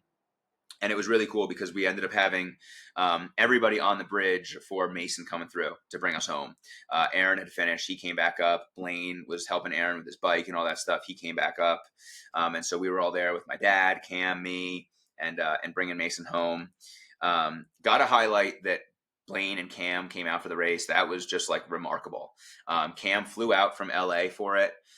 He just wanted to be there for the experience. And Blaine was on some kind of boys trip in Nashville and was like, dude, I'm close enough. I'll just drive over. And so Blaine drove over the morning of. And that is just a reflection of the team. It's a reflection of the fact that we have people who now realize that, hey, this race experience can be some amazing thing to bring into my life just by going up to support people. Just by showing up to support people. Doesn't have to be me doing the race every time, right? Which is also a cool thing for me to observe as a coach, because I have felt the same thing at Chattanooga 70.3 in the spring. I was like, dude, the experience that I can put on, when I'm not racing is on a totally different level for the guys who are racing. And so that makes me even more excited for Ironman Florida, because I'm going there to coach. And the past 2 years, I've gone and I've raced with the team. And so this is just a really special evolution of what we have going on. Goldstein is coming down as well. That's going to be awesome. And ultimately, on race day, we saw Mason come through and finish, and that closed down the evening for the team. At that point, I got to say, then related to the world's qualification. So at that point, I hadn't exactly thought about there's a roll down process, right? I know there's a roll down process, but I hadn't thought do I want to go to awards? Do I think it'll roll down? Basically, there are 9 slots that they gave out for my age group. And hey, if one guy doesn't accept in the top 9, well then whoever's 10th, you have a chance to take that slot. That's how it works. And so I was just feeling satisfied with my effort and I was content with the situation. But once everything decompressed, I was like, all right, there's 9 slots. There's probably a good chance that at least one person doesn't accept, and I'm next in line. I came in the top 10. I'm right there. And so I just sat with it a little bit. I talked to Chelsea about it. She was like, what is any of your hesitation to go? Do you have a reason why you would not go to awards to look to accept a roll down slot? And my answer was really just that, like, I was very satisfied with how it all unfolded. Like, I felt like I gave my best, and I was content with just whatever was happening from there. Like, to me, I didn't feel like I need that slot in order to prove anything or validate anything. Like, to me, it was like, no, man, I fucking emptied the tank and I gave my absolute best, and I made top 10 out of freaking 169 people in my age group. Like, that's remarkable. That is freaking remarkable. But as I got to talking on it a little bit more, she was like, well, if you were in the top 9, would you accept the slot? I was like, fucking right, of course. And she's like, all right, well, then why wouldn't you go? I was like, listen, I'm not saying I wasn't going to go. I just hadn't really thought about it until like kind of right now. And so, yeah, the plan was the next morning we headed to awards. My mom, Jack, and I, Blaine met us there. That was cool. And that was my first time ever at Ironman Awards. When I qualified for 70.3 Worlds, 70.3s, they do the world slot allocations and awards at like, I think 4 p.m. because most people who are in those positions finish the race by 11 or 12. But for an Ironman, obviously the Ironman goes all evening. So they do the Ironman Awards the next day. And they also do it with this free breakfast that they include. And it's typically at like the convention center or some big auditorium of sorts. And so I didn't really know what we were getting into. And to me, I went in with the mindset of like, I'm expecting to get a slot. And we show up and all of a sudden I'm like, holy shit, this is a way bigger production than I expected. Like, I'm not so sure. Like, there are probably 300-400 people in this big convention hall, tons of round tables. It was completely full. And so we got to just experience the full award ceremony. It started out with like some tributes around the race. I guess there was a guy in the community who was a really big part of bringing Ironman Chattanooga to life, who passed away this past year. So they had a video tribute on him. They created a new award around him, named after him. That went to the first overall pro male and female. And they also had just like an overall race recap video that they shared. So there was a little bit of pageantry going on, which was cool. And then they did podiums before roll downs. So podiums, in an Ironman, podium is top 5. So they basically called everybody in each age group. You know, it was age group by age group, men, then women. They would call out 5, then 4, 3, 2, 1. And so they started with the pros. So it was cool. Got to see the pros go up. Sam Long, he won the race. Kind of ironic. He won Boulder 70.3, which was the 70.3 that I qualified at. So he won this one then. And he gave a little bit of a speech, which was cool. Women were called up.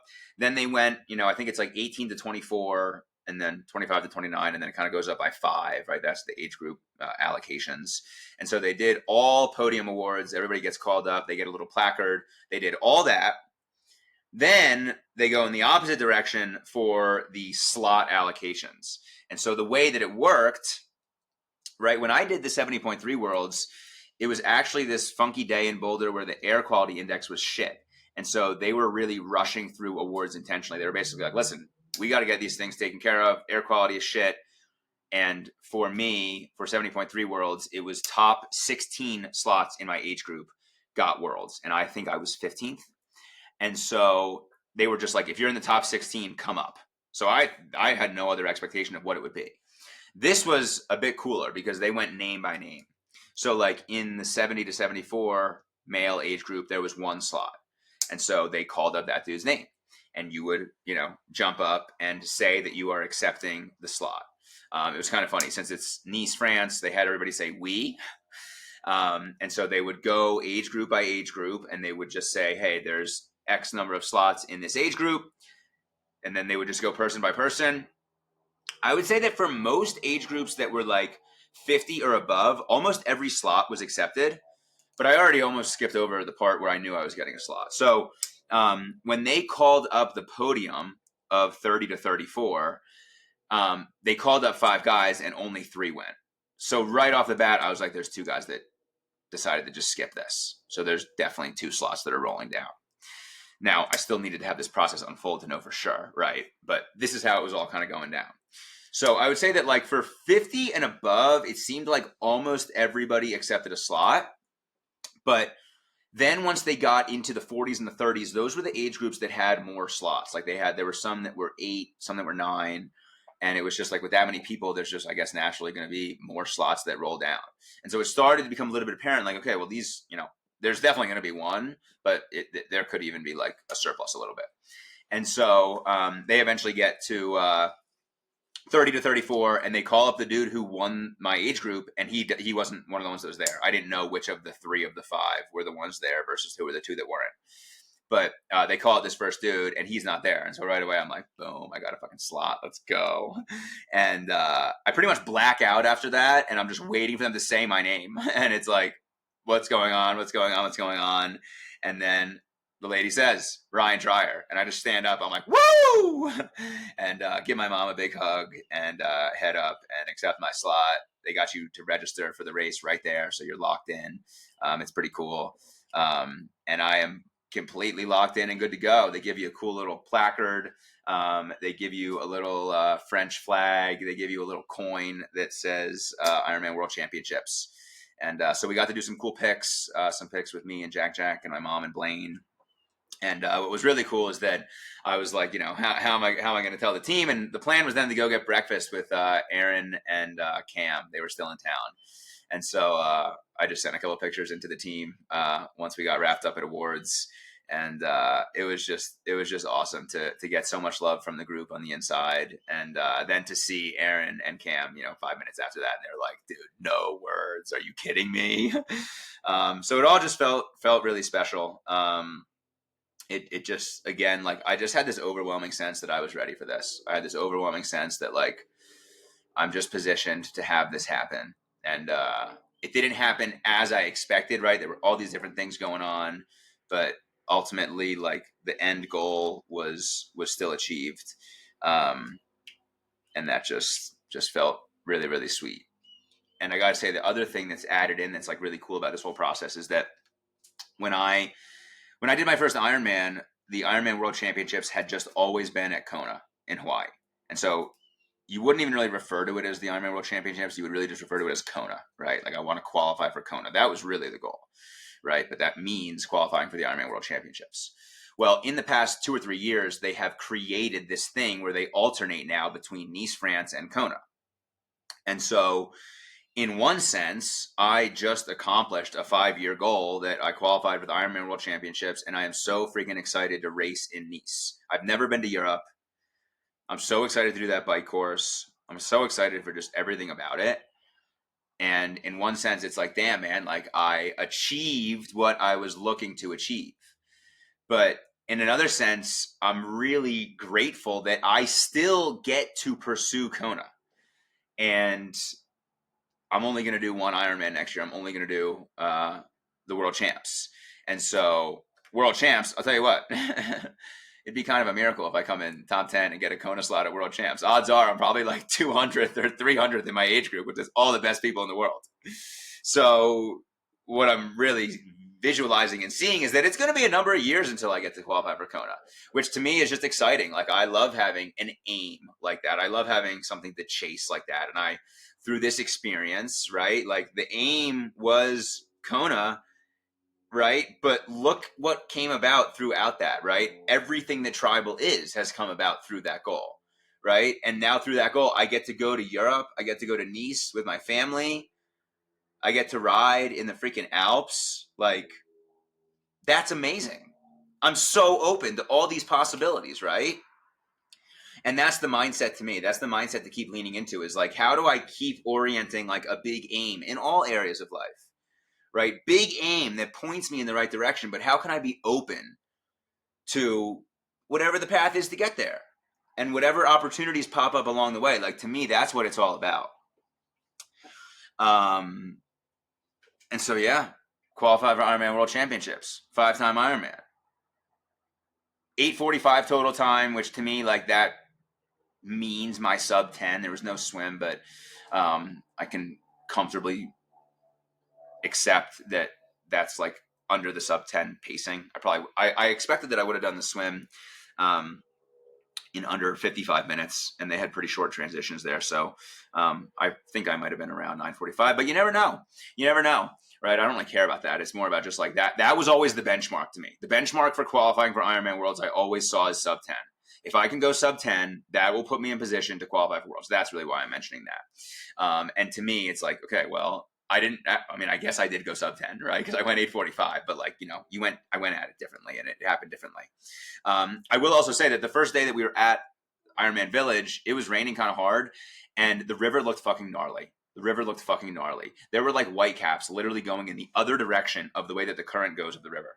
The river from Ironman Village goes right to left. We were all standing there on the riverbank watching these white caps go left to right. And I was like, fuck. Didn't want the swim to be canceled when I thought I'd be doing a 50-minute swim. Not that upset about the swim being canceled when it looks like it might be a 2-hour swim for me. But overall, just stoked about that. We finished up the team. We all had breakfast.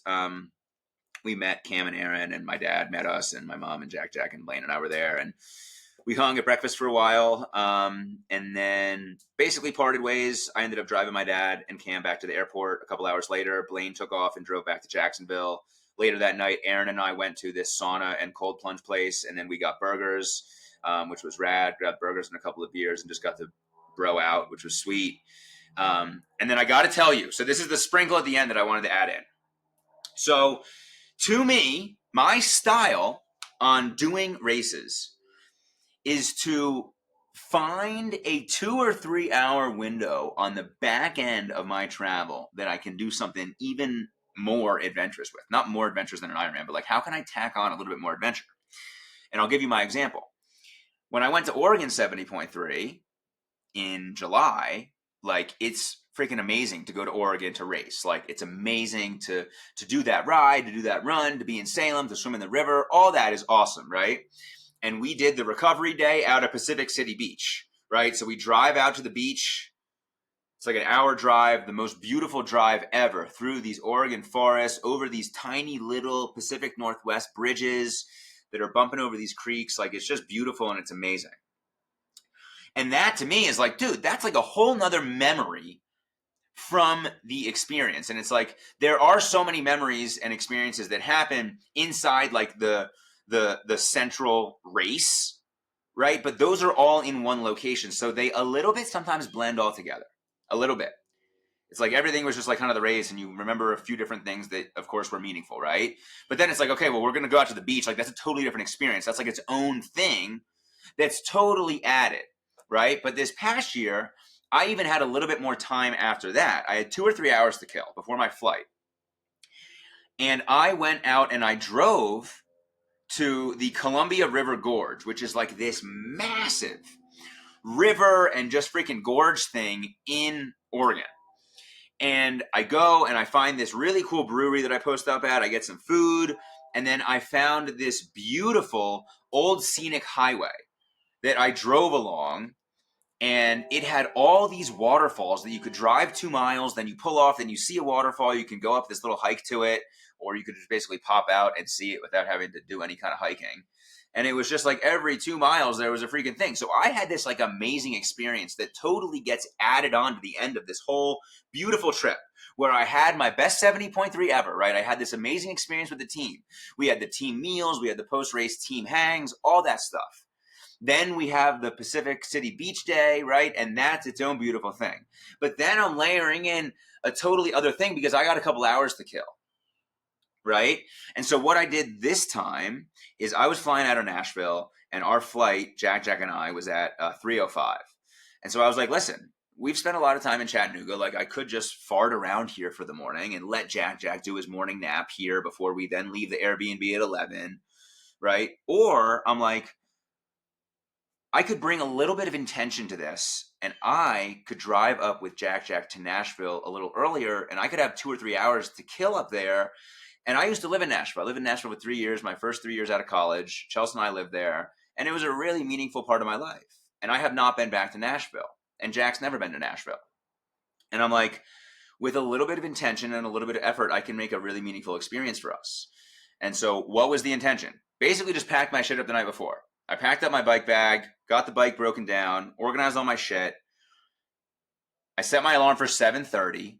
Not anything crazy, but like, I'm not just sleeping in until whenever, right? I gave myself enough time in the morning to get Jack food, and I planned to have his 9 to 11 nap just be the drive that is 2 hours to Nashville.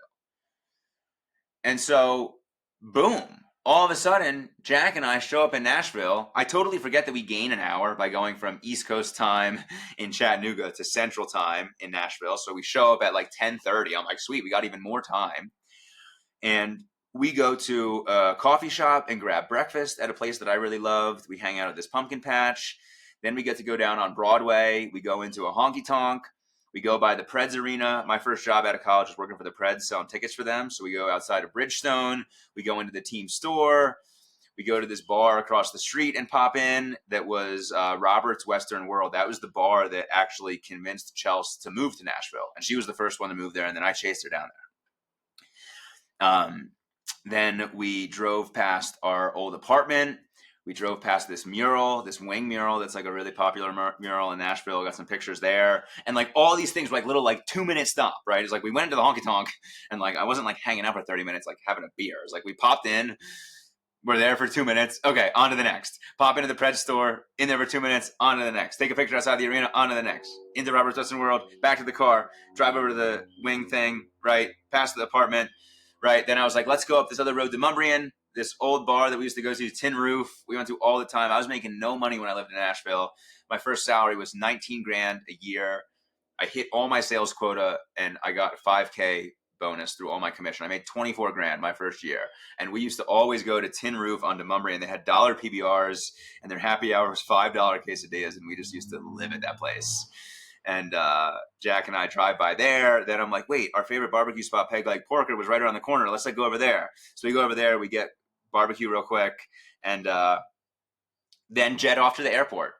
And to me, it was like, that is now a lasting memory of the whole trip, right? It's like, of course, I have all the things that happened in Chattanooga with the race and the team and my parents and Cam and Blaine and Aaron and Mason's family and my performance and qualifying for Worlds, right? But with a little bit of playing offense, I just stacked this whole thing on the back end that literally was just like I had 2 or 3 hours and I just jumped on it.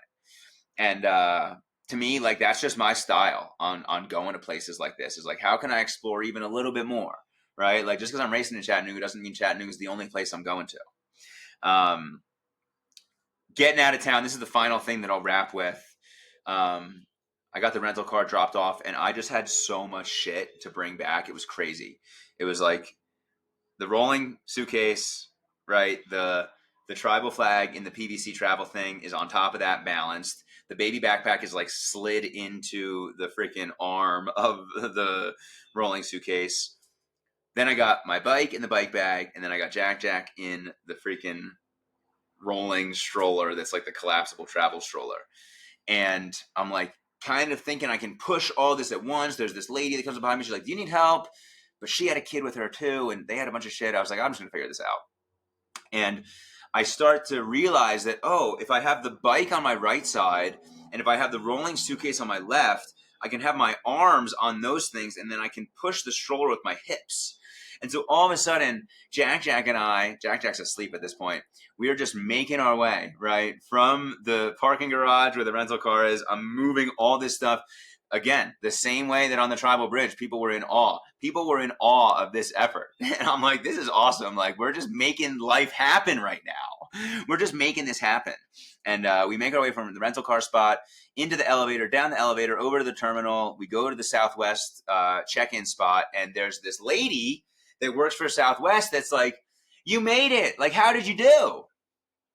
And I assumed that she was talking about my whole situation with the bike and the baby and the stroller and the bags. And I'm like, I'm here. I did great. And like, there was a little bit of a disconnect. And I realized, oh, she was talking about the fact that I'm wearing the Ironman Chattanooga finisher hoodie. And so she's like, oh, you did like the race. I'm like, oh, I thought you were talking about all this stuff. And as I walk up, she's like, I didn't even see the baby. She's like, you are an Ironman. And to me, like, that was just awesome to hear. It's the exact same thing that they say to you when you cross the finish line. But to me, the whole point of doing endurance and becoming an Ironman is so that you can apply it to other areas of life, right? So you can show up as a parent with a good attitude, playing offense, bringing a strong and positive mindset to whatever you take on. And like, that to me was just the truth of it.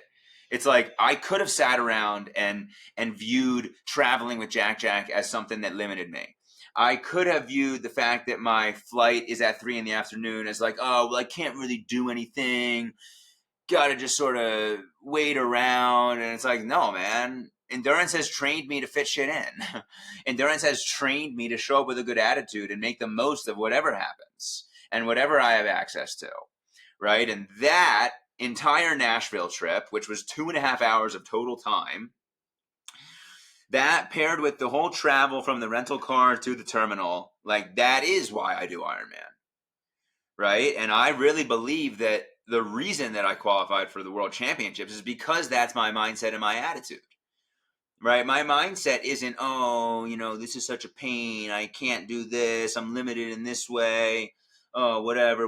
Right. Like, no, like I show up enthused and I'm down to make the most of the experience. And to me, like, I don't think that lady knows that that's what they say when you cross the finish line. I doubt that she knows that. But it meant a lot to me to hear that.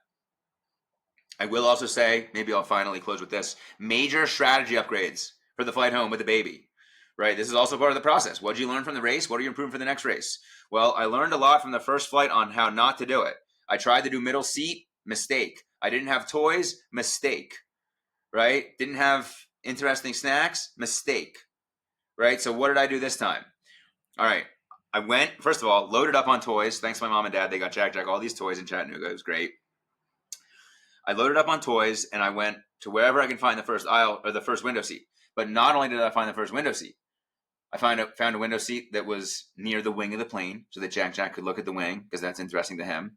And then the key strategy is that I knew it was not a full flight. And so Jack did not have his own seat. Jack was a lap baby, right? So I had the only seat. But it's not a full plane. So I put Jack in the window seat and I sat my ass in the middle seat. I said, we're taking up space here. We had all kinds of room. Jack just having his own seat changed everything. All of a sudden he's playing with the seatbelt. I'm like, sweet. He's got access to the window flaps. I'm like, sweet. He's got his toys. I'm like, sweet. There ended up being a baby right behind us too. They were sharing some toys. Jack made friends with the stewardess. It was great. We had all kinds of snacks. And we smoked that flight. We took that thing down with authority. And that, to me, that's the whole process. Everything. What did you screw up? How do you get better? How can we make this next little go-around a success? So with that, that's probably a good place to pause. Maybe I'll share some more things. Maybe I won't. Who knows? We're going on nearly 2.5 hours of total recording time here. So thank you very much for listening. And I will see you at the next one. Adios.